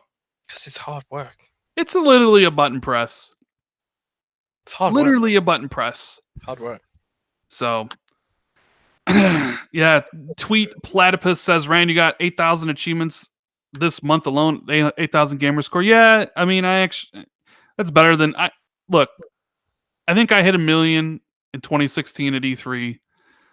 I've gotten another like 230,000 since then. I don't really go after achievements like I used to, but I still play games all the time. Like, I think I've, like, just looking at the games that have come out this year, I beat Resident Evil 2. I bought Kingdom Hearts 3, but haven't been able to play it yet. I beat Crackdown 3. I beat Far Cry New Dawn. I beat Metro Exodus. I beat Mortal Kombat 11. I beat Division 2. I beat Sekiro Shadows Die twice. I haven't gotten to play Devil May Cry 5 yet. But I own both of those. I'll be buying Days Gone. I'll beat that. I'll be soon beating Last Guardian as well as Bloodborne. I mean, you know what Microsoft should do? They should just do what you've got on web browsers and what you've got on Spotify and just add a incognito mode for a game until you can just turn it off. Yeah. That'd be so much easier than having to go through every single privacy setting, clicking it, and then going back and setting every single privacy setting back. So, Gunstar says, I watched your E3 video yesterday, Rand. Awkward. Yeah, I mean, I didn't know what was going on, dude, to be honest with you. Like, there's a whole story going beyond that stuff. Like, I literally showed up there like 5 minutes before my segment, and I had no clue what was going on. And No, it was, hang on. What are you talking about here? Because I don't know. So if at I E3, don't know, the audience doesn't know. So at E3 2016, I got invited out by Xbox to do a million gamer score thing, right? Yes. And I did it, and then they were like, oh, and later on in the night during Inside Xbox, you are going to have this interview segment with Phil. And I'm like, all right, cool. And then I show up like 5 minutes beforehand at the scheduled time, and it's like, oh, well, you're not going to speak, and don't look at Phil, look at the camera, but don't even talk. Like, don't say hi to Phil. Like, just go in there, shake his hand, look at the camera, don't say anything, don't look at Phil. And I was like, okay, so like I did exactly what they said to do, and apparently it comes off awkward. Like, whatever. Like, it was just one of those things where I showed up and they're like, you're gonna be on camera in 5 minutes. This is what's happening. Shake Phil's hand, don't say a word to him, don't look at him, look at the camera. Like, oh, okay. Sure. That's weird. Whatever. Like, and it was so weird because when they presented, they was like, oh, you know, Matthew Kelly, which is my name, for any of those who don't know. He's like, and Phil Spencer, you know, they're friends on Xbox and playing games or whatever together, which we do. And this is the first time meeting, which it wasn't because we had met the day before. And it was this whole thing and blah, blah, blah. And he shook hand and congratulated me and all that stuff. And like, it was just, I just was like, all right, well, they wanted me to look at the camera and not look at Phil. I was like, all right, like that's whatever. Like, so that's the way it looks. It's on the channel if anybody hasn't seen it. So yeah. Awkward. I'm gonna check that out loud. That sounds funny. But what else did we have to talk about, Rand? Didn't we have some more controversy on the docket? More controversy on the docket. Yeah. How about Epic Games saying that if Steam adopts the 88% model for its developers, that Epic Games would give up the exclusive games that they've been going after, the exclusivity for their store? I love that. I love this story. It's so arrogant. It's like, do what we say, and then we might stop trying to destroy your business. It's like so arrogant. And also, it's funny because they know full well that Steam isn't going to do that. So they can say that without any worry or risk to themselves. I almost want Steam to just do it, just so we can see Epic Games backtrack. You know? I want them to do it too. I literally want Steam, because it would benefit developers. I would love for Steam to be like, all right, done. And then Tim Sweeney be like, well, I didn't really mean it. Like, you know? there's some clever wording in his tweet. He's like, we would consider doing this, and like we would consider putting our games on Steam and stuff like that. It's like it's very very clever, you know. It's I just hate this whole sort of thing where he's trying to hide behind the goodwill aspect, you know. And it is a great thing to give developers more money, but you know, it just feels so disingenuous. Is that a word? Disingenuous? Disingenuous. Disingenuous. Yeah. Yes, it does. It does. Yeah, I don't mid-way. believe for a single second that I don't believe Tim Sweeney at all. He comes across as a complete hypocrite in everything he says. He comes across and the hypocrite in the way he talks about Microsoft and their walled garden PC approach, which basically is what he's doing and all that stuff. Like he's just a hypocrite. Like So like this is going to be fun, right? Because when Microsoft brings out Windows Core OS in the future, which is what we've written about, it's going to be tied up to the store again, like Windows RT and like HoloLens is now, and they're gonna put that operating system onto tablets and stuff like that. And I'm just waiting for Sweeney to be like, "Oh God, they're making a walled garden again," blah blah blah blah blah, and he's just gonna be like, "Well, isn't that what you're doing? Really?" You know. So it's all gonna flare up again when Microsoft makes Windows Core OS, which we might see revealed in the next couple of weeks at Build. hmm. Jez, you know what's going on in chat right now? People thought my actual real name was Rand. I mean, it is to me. It is. I mean, most people call me Rand, but Randall Thor is a character in the Wheel of Time. What is the Badass Wheel of character Time in again? Wheel of Time. Wheel of Time is like Game of Thrones, basically. Right. So, yeah. Is that one of those books that I've heard about? Yes, it's a fantasy book. Yeah, And Jordan Ship I don't read books.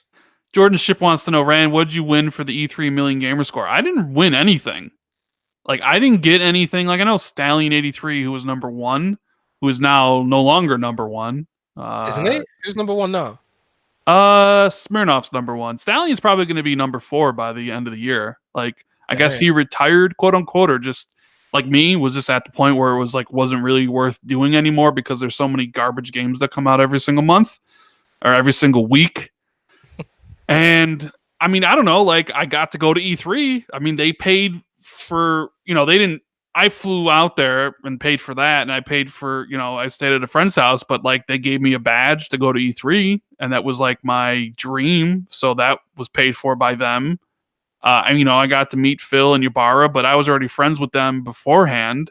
I mean, I got to be on TV. How many people can say they've been on TV? Like, I was literally on Xbox in a segment, and then the next year when they were promoting, the E3 2018 or 2017, like I literally was in the advertisement for it. I mean, it's pretty cool. It's not many people can say they went to E3 and did a million gamer score. Like, I'm literally the only person in the world. Only person in the world. It's pretty cool. Like, not many people have that opportunity. So I didn't win anything. Like, they didn't give me any rewards. Like, here's a console and here's this and here's that. It was just like, yeah, just whatever. Like, come to E3 and have a good time and stuff. So, I mean, I've talked about like the story so many times. It wasn't even my idea. It was Phil's. Phil was the one who approached me and said, wouldn't it be great if you break E3 on our stage? And I was like, damn, Phil. Like, yeah, it would be totally awesome. And Zalker says humble brag. Hey, I mean, speaking of humble brag, somebody put out a video, Zalker on Monday, being like, Days Gone looks like the worst PlayStation game ever. And he's like, oh my God, it's going to get so many views, right? And I'm like, yeah, it probably will. And then like, oh, look at the Metacritic score, and it's like a 70, and he's just like, see, told you so, worst PlayStation game ever. We see you, Zalker. We know what you're doing. It's all fun and games. It's all fun and games. That's right. I don't know. Do you have anything else you want to talk about? Any other? I don't know. It's been a bit of a slow news cycle, I guess. I mean, like, I don't know. I'm just it's sort of that quiet E3 pre-E3 lull, and like we might get some Anaconda leaks soon. Probably not from me. I don't have any good sourcing on that at the moment. But who knows? You never know what's going to pop up in your DMs, do you? So if anyone on Xbox is listening, come and leak me all the things. Yeah, Like, Clober, I know you listen to the podcast. Come into my DMs, buddy. I know you got stuff. nah, the Clover, ignore Rand. He's got enough Lamborghinis. Think of me. I don't even own a car yet, and Randy's buying up a Ferrari. You know, he's gonna buy Notch's mansion from him. I've heard. The monkey wants to know what is the next big game for this year for PS4 and Xbox. I mean, exclusive wise, Xbox still has Ori 2 and Gears 5. PlayStation wise, I guess it depends on if Death Stranding or a Ghost or Last of Us 2 come out. I guess there's still the Medieval remake, which I probably is this year. I have heard there is a Demon Souls remake that might be releasing this year, or maybe Really? it's next year. Demon Souls? Yeah, Demon Souls remake. Yeah. Damn. So I honestly don't know. We'll have to wait and see. But for Xbox, it's Ori 2 and Gears 5. So not sure what it is for PlayStation because we don't know when any of the PlayStation games are really coming out yet. When does that Dreams come out? I mean, Dreams is out not right now in early access, which is why I didn't mention it. I mean, you can buy it right now for $30. Is Dreams published by Sony?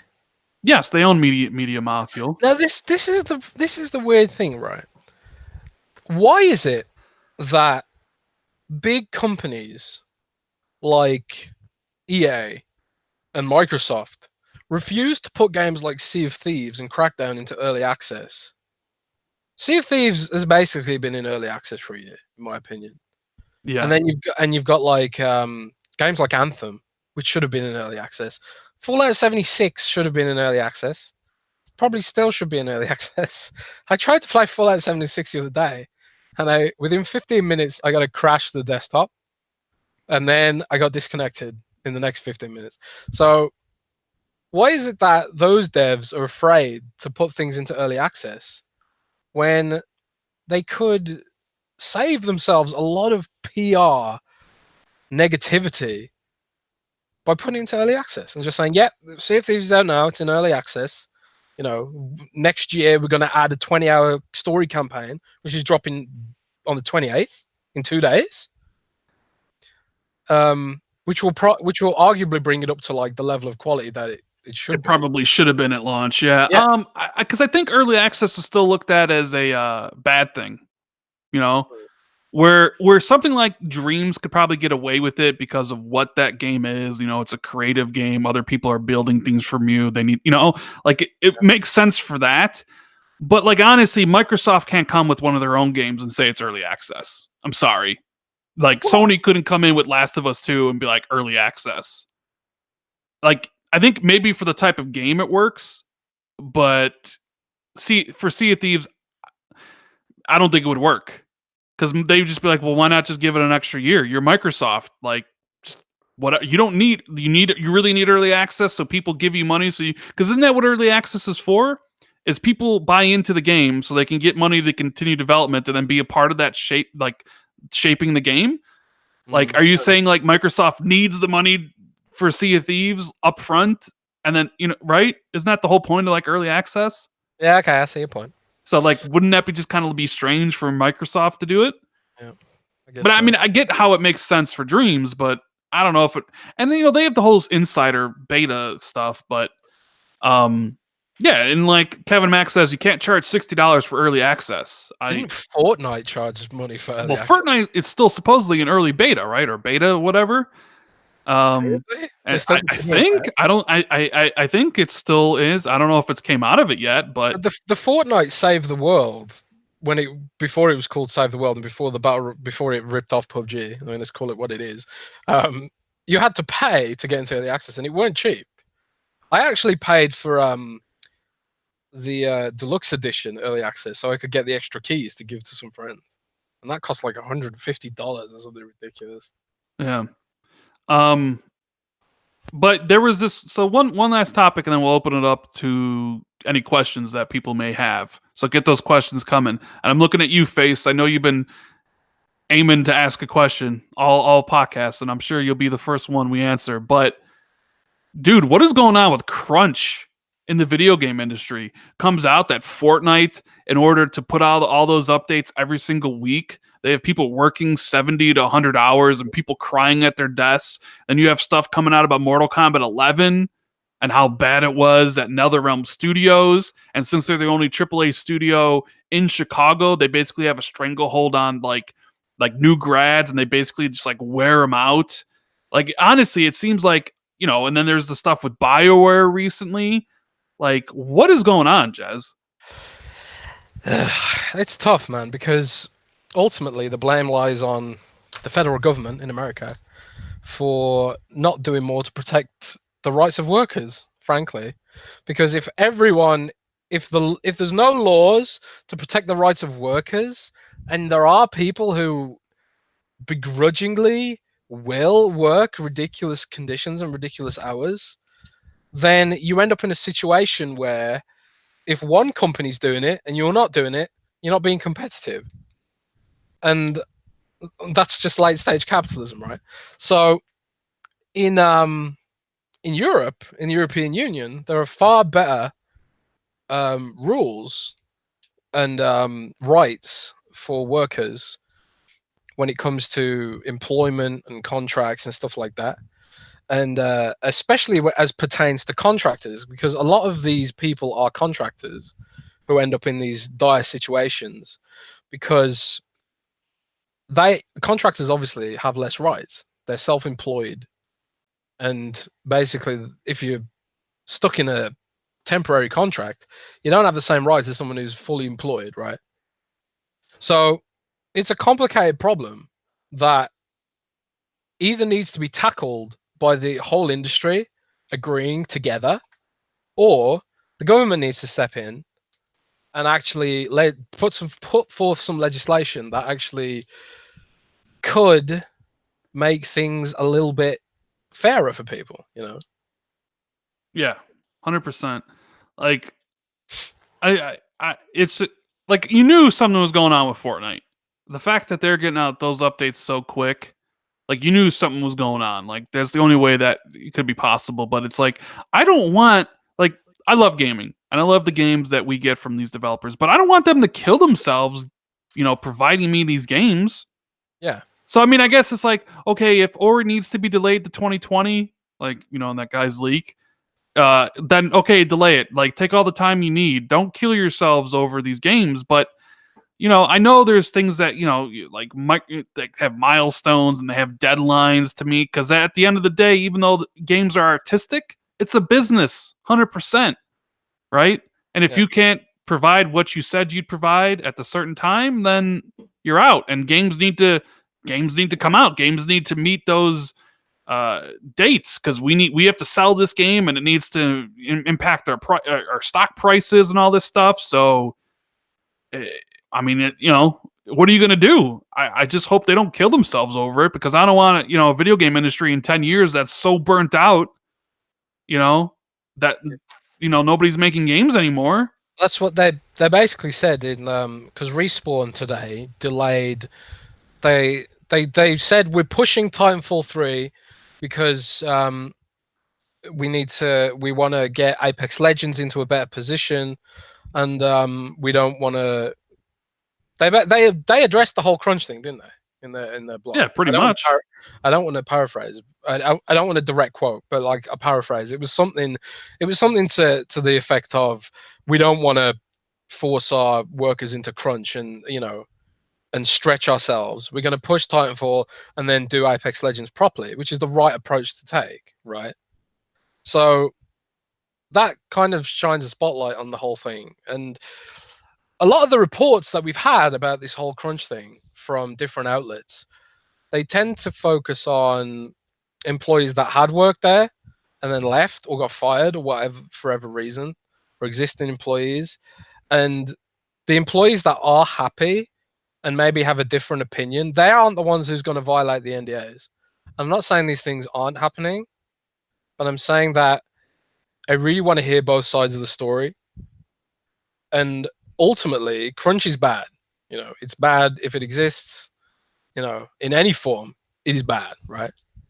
But when there are some companies willing to do crunch and others that aren't.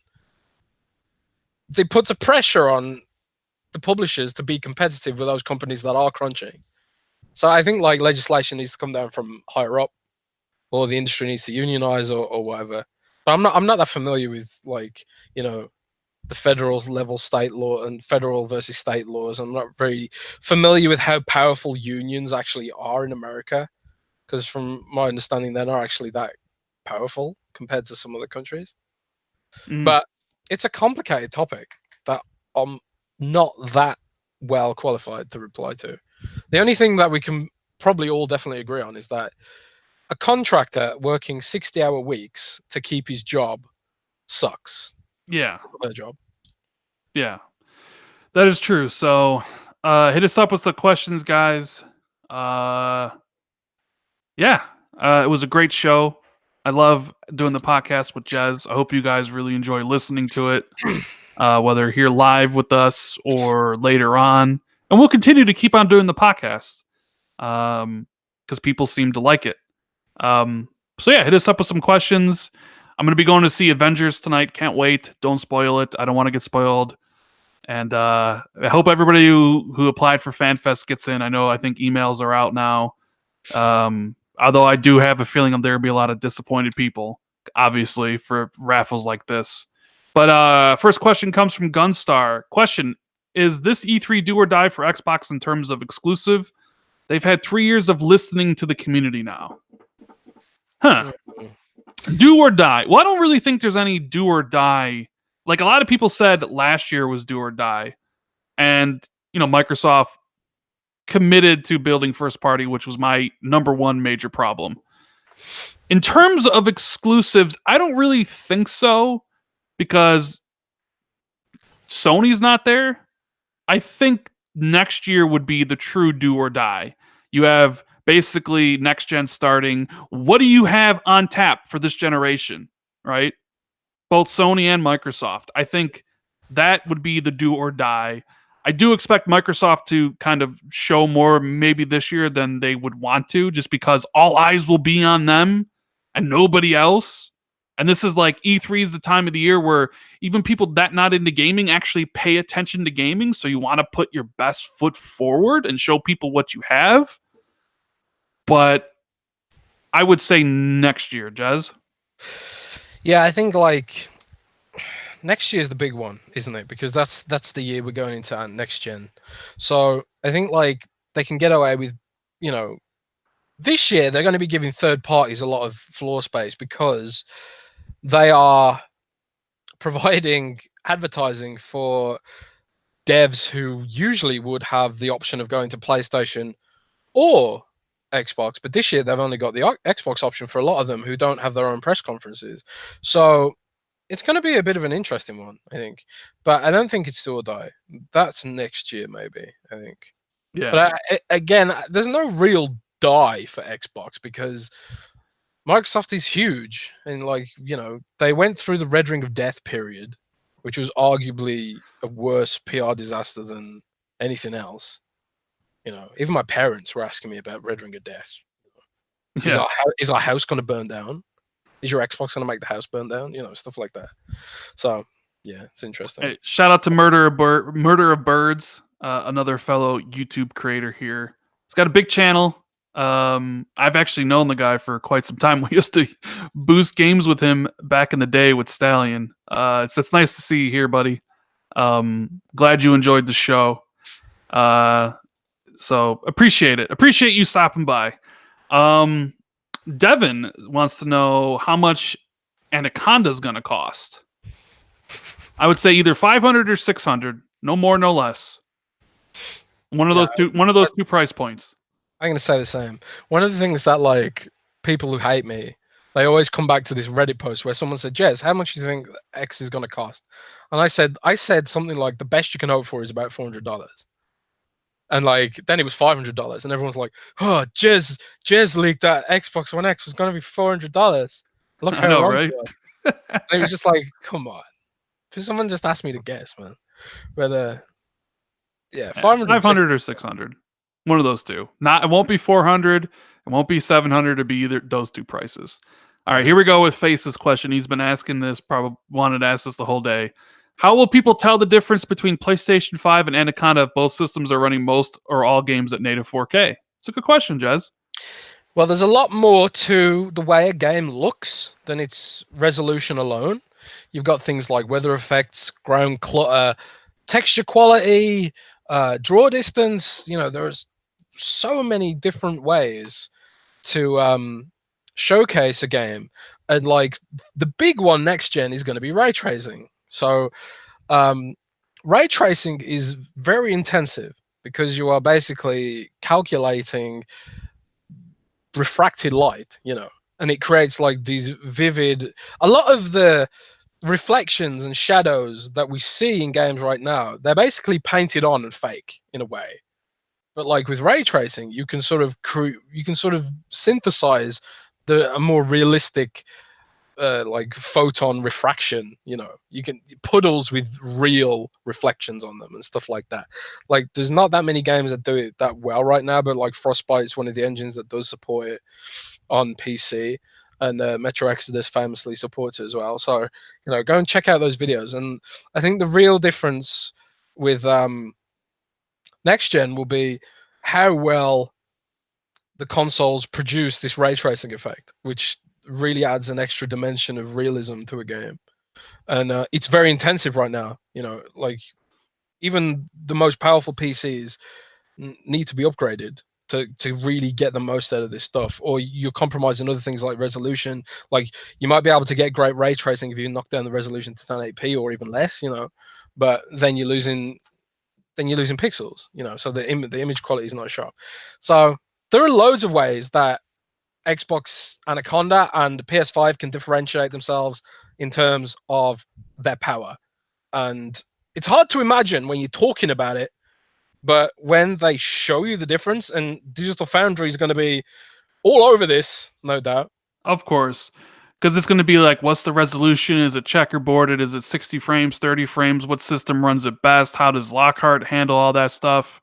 How many zombies are on screen? Yeah, like all that stuff. So I remember when like Dead Rising 2 was announced, and they were like, "We can now get 200 zombies on screen." And it was like, the thing is, we don't really know. We don't know really how powerful either systems are going to be, right? We don't know what price point Sony's coming at. Are they coming at 400 or 500? If they come in lower, maybe the system's only 8 teraflops. And can it do native 4K 60 and everything? We don't really know because we don't have all the information yet. So that'd be something we gotta wait until we actually have, the information, like the true information. Ermi wants to know thoughts on the new OG Xbox games. It's been a while. Perhaps the OG trilogy of Splinter Cell games X Enhanced. Yeah, it's been a long time since they've put any OG Xbox games back in patch. Jez, do you think they're done with didn't that? they just do Ninja Gaiden 2? Is that OG? No, Ninja Gaiden 2 was a 360 game. So was all the Splinter Cell and Fable games. Yeah, it's hard, man, because there's like these licensing issues. Yeah. It's getting those pesky licenses for things like just dumb things like sound effects can have licenses attached to them. And like back in the day when like devs were making games and stuff, things like Footsteps, they might not have had an in-house like stage to make their own footstep sound effects, so they might just license them. Like Abe's Odyssey has this very famous sort of frog sound effect in throughout its intro. Did I say Abe's Exodus? No, Abe's Odyssey has like this frog sound. The original game has this famous sound effect in its intro. It sounds a bit like a frog. That sound effect is in so much stuff because they didn't make it. They licensed it or whatever, So for those old games, you have to get those licenses back in order to not get sued. And as a result, that makes it hard, especially when like, a lot of the games come from third parties and some of the companies might not even exist anymore. I think we've talked on a previous podcast about how complicated the licensing to the Mech Assault and MechWarrior and BattleTech franchises are. Like Microsoft owns the rights to make video games in the Mech Assault universe, but some other company actually owns the franchise itself. And then another company owns the rights to the books and comic literature of Mech Assault and MechWarrior. And then Microsoft licensed the IP to Paradox to make the new BattleTech game, and Piranha's making MechWarrior 5. And then after those games, the license goes back to Microsoft or something. Like, it's so complicated. Like, it's hard to like even like I've asked people really high up at Microsoft who aren't 100% sure what the status of some of those licenses are. So it's tough, man. You know, it's Yeah. not like Nintendo, which own everything. Yeah, they to do with own it. everything. Jay Slayer says, Rand, this is one of the best podcasts on YouTube. We appreciate that. That's high praise. Thank you. Gamer O'Malley wants to know, what is your take on the recent exodus to PlayStation? I mean, I don't really. There's an exodus. Yeah, I mean, there was sure. Okay, if you want to talk about consoles sold, 360, 88 million, Xbox One, 42, probably won't get past 60. So yeah, there are definitely people who switched to PlayStation during this gen, of course. But a recent exodus, I mean, I wouldn't necessarily call a couple people an exodus. I think it's being blown out of proportion. But that's just me. Oh man, someone's taking a shot at you, Jazz. The funny thing is, Windows Central is built on reporting tablets and phones. These products are built by kids that work longer hours than devs and make less money. Ugh. What phones? I don't know. But no, it's true. You know, it's true. It's totally true. Like, No, it is. literally every product that you have in your house, the laptop you're watching this podcast on, the phone you use every single day, are pretty much made in factories in places like Vietnam, China, and you know that all have awful working conditions. So it's Indeed. kind of like the human race has a consumption problem. You know, we could get into some really philosophical stuff right now about like supply and demand, and you know, Capitalism.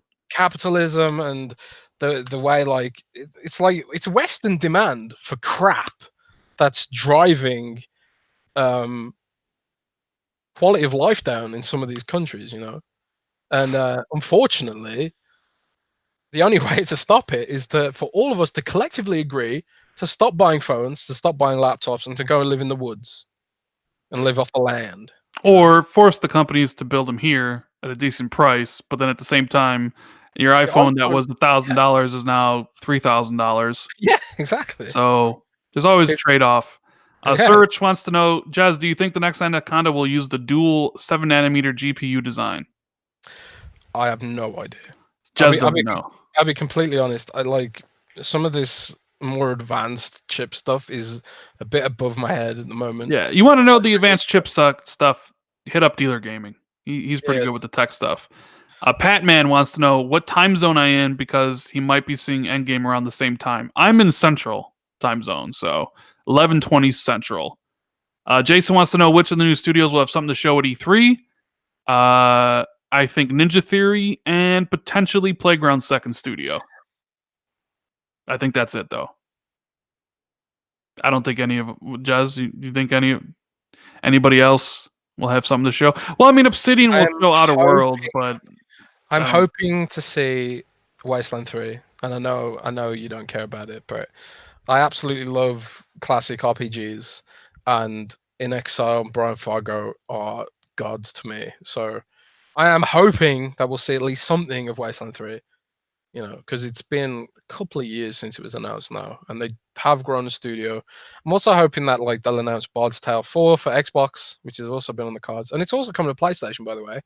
It's going to be interesting to see if like when they put Bard's Tale 4 from an Exile on PlayStation, will it have Xbox Game Studios on it? that's interesting. I don't know. Do you think they would? Because it's Bard's Tale 4 is supposed to be coming this year or next year for the console.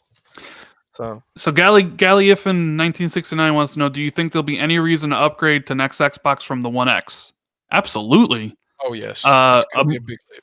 A bigger and better GPU, or at least because the X is like a Polaris 6 teraflop GPU. This is going to be a Navi, and who knows, potentially 10 teraflops, 12 teraflops on the Anaconda. But more importantly, you're going from that shitty Jaguar CPU to a Zen 2, a much better CPU. Plus, you're going to have the SSD inside for the storage. So yeah, like the next Xbox is going to be great. Like it's That gonna be like way more advanced than the X, because the X, of course, held back a little bit by the S, because it has to be. It's so curious about the whole SSD thing, because that was one of the very early bits of info I heard about Anaconda, was that it was going to have a focus on reducing load times, both from a software and a hardware level. So, like from a hardware level, that makes you think SSD, but SSD tech ain't cheap. No, it's not cheap. It ain't cheap. It's if you get like an internal laptop SSD chip, like a 1 terabyte SSD, like the cheapest you can get, like a Samsung Evo, 1 terabyte is about 180, 90, $200. I That's not mean, cheap. And they're gonna they're stick one of those into the next Xbox? yeah, it's gonna be yeah. I mean, the X is a great piece of hardware. It's like the best hardware that Microsoft's made. Um, but I think the Anaconda and the PS5 are just they're gonna be beyond what the Pro and the X are. New And CPU, that's new competition. GPU, better hard drive. Like it's just gonna be way more advanced systems. Obviously, not as good as high end PC rigs, but I mean, isn't that always going to be the case? It's always gonna So be the case. um, let's see. What other questions we got? You know what interests me, just to close off that topic, Rand, is whether Microsoft's gonna still give the VR floor to PlayStation. Probably, I would imagine so. I don't think Microsoft believes in VR. It's weird because they are putting a lot of resources into the Windows mixed reality teams. Like the Samsung just released a new Windows mixed reality headset, and it's arguably one of the best on the market. But it's all for Steam VR, right? Mm. Yeah, I don't think I think when because they get all the reports on how stuff is going. I don't like, and they see the adoption rate and stuff for VR.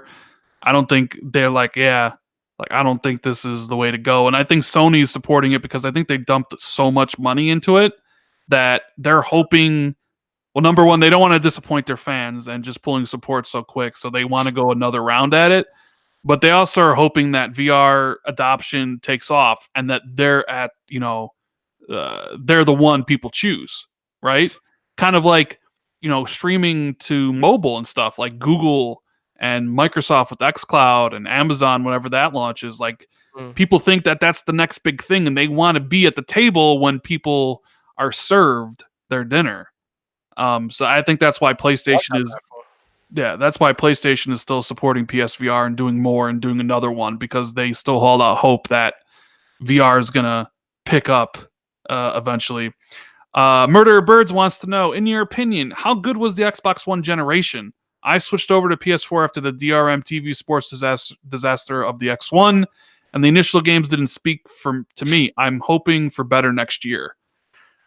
I mean, it's not as good as the 360 gen. I mean, that's like I'm being 100. It really hasn't been that great for exclusive games from Microsoft themselves. I mean, Halo 5's a mixed bag. It had great, amazing multiplayer, but not very good single player. Gears 4 was a bit safe, solid, but not spectacular. Rise, disappointing. There's no sequel. Sunset Overdrive was great, but no sequel. Recore had issues, but the sequel could have been much improved, but nothing on that front. Ori 2. Ori's like the only thing that really kind of worked. I didn't like the design of the Xbox One itself when it launched. The user interface was horrible, and they've come a long way to have the user interface and dashboard be where it's at right now, but it's still not the best. Like browsing through the dashboard itself can be laggy at times.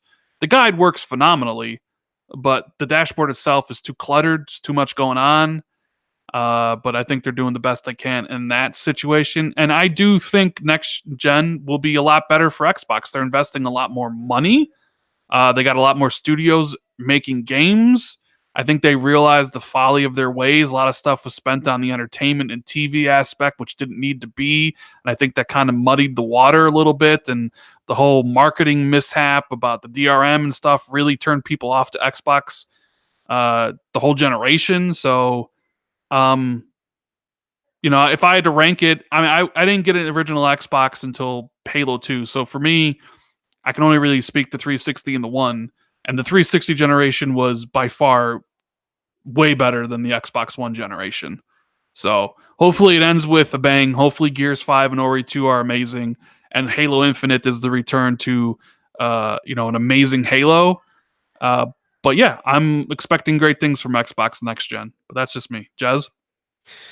Yeah, it's tough because people they slam Xbox for this generation, but they really turned it around, and we've had some we've had some absolutely incredible third party games. Like Witcher 3 is still just mind blowing to me, and we've had Red Dead Redemption 2 and stuff like that.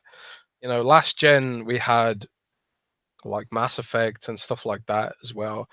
For me personally, I'm not going to sit here and say I think this gen is particularly worse than last gen in terms of the quality of third party games because, I've had so many amazing experiences with games like Monster Hunter World and Prey and, just games like Doom as well. I think like honestly, there's a greater concentration of games that I truly, truly loved on Xbox this gen than probably 360 last gen. Maybe not PC, but that's a different thing. So I actually I think this is probably my favorite Xbox generation personally. But I I mean, still I could see why. when you're not Definitely. when you're not comparing it to PlayStation 4, Well, I'm not like comparing it to PlayStation 4. I'm comparing it Xbox to Xbox 360. I'm yeah, not that's even what I mean. looking at the multi-platform games either because multi-platform is. I'm looking at what Xbox has done. The console they built, which let's be honest, was underpowered and overpriced, and came with the peripheral that nobody wanted in the Kinect, right? And they went Mm. this whole entertainment thing. So right for me, they got off with the wrong foot. The user interface, the party system were broken and horrible at launch. Some of the games were good up until 2016, but then Microsoft basically took 2 years off and did nothing, and we're ended up here. So for me, when I look at like what they did versus what they're doing now, it's like, yeah, the 360 generation was better. Now if you want to add in the multi-platform games and everything else, well, maybe it comes out similar because there have been some great games, but I'm not really comparing that. I'm just comparing what Yeah, Microsoft has done. yeah. I've been fine with it. I mean, it's been annoying watching the missteps and the quality of the PlayStation exclusives. It drove me to get a PlayStation 4 eventually. Um, and Jazz, I don't regret it at all. people forget the Kinect. People forget that the Kinect was like standard originally. Nobody talks about that piece of garbage anymore. Well, the 360 had its problems too. Like Yeah, it sure did. I mean, you're damn right it did. But I'm just saying, like, God, go back to 2013 and be like, look at that VCR box they gave us that was underpowered and overpriced. That came with the god awful Kinect awful. and Kinect is god awful. I don't care what anybody says. The Kinect ruined Xbox. I like Kinect. Kinect ruined. I've said this for years. The Kinect ruined Xbox. You can Have you trace never all the played? horrible decisions that Microsoft made from Don Matrick and Phil Spencer and everybody else to Kinect and the genesis of that idea and trying to fit it into the thing. Like it all goes back to that. I'm I'll tell sorry. you. I'll say one thing about Kinect, right? The technology from Kinect landed Microsoft $1 billion of U.S. Army defense contracts. Mm, well, So it's not.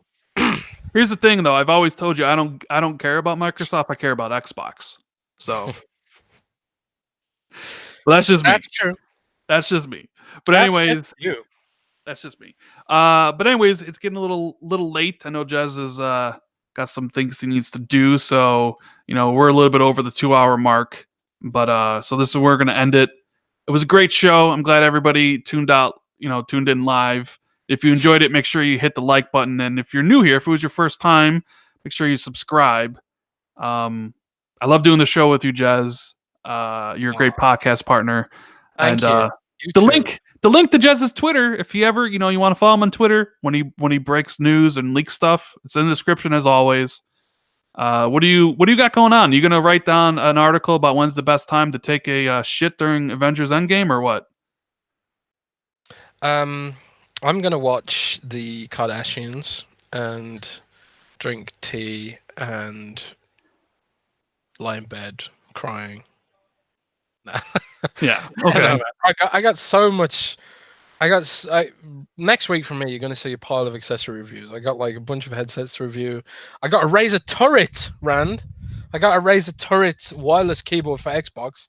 So I'm going to get my Sims 4 on and maybe try Warframe a bit with mouse and keys on the Xbox. I leaked that, by the way. Humble Yeah, brag. yes. I We leaked know. the Razer Turret and it was accurate. Yes, So, we know. a round of applause, please. And what else? Just a bunch of accessories from me next week. And I'm gonna be everyone in chat is so triggered about me talking about the Kardashians. It's a fun show, man. Come on. You watch the Kardashians, man? No, never watch You the know, Kardashians. now that you're a YouTube millionaire, man, soon you'll be rubbing shoulders with people like Kim Kardashian. Yeah, in my wildest dreams or my worst nightmares. He can take you for a ride in your Ferrari. Yeah. yeah, my Ferrari. Oh, mate. Okie dokie, pal. Yeah, so like the podcast. Make sure you hit the like button. I see we have 17 dislikes, so got some haters out there. Got some haters. Make sure you check out, some recent videos about the one yesterday about PlayStation 5 dominating Xbox. Oh my god, brand clickbait. You hate Xbox now. And listen to the video. It's nothing of that sort. I'll be making more videos the rest of the week. Maybe a review for Days Gone. We'll see. But yeah, we will see you next week. Maybe Wednesday or Thursday. Not sure yet, but stay tuned. Later, guys. Bye.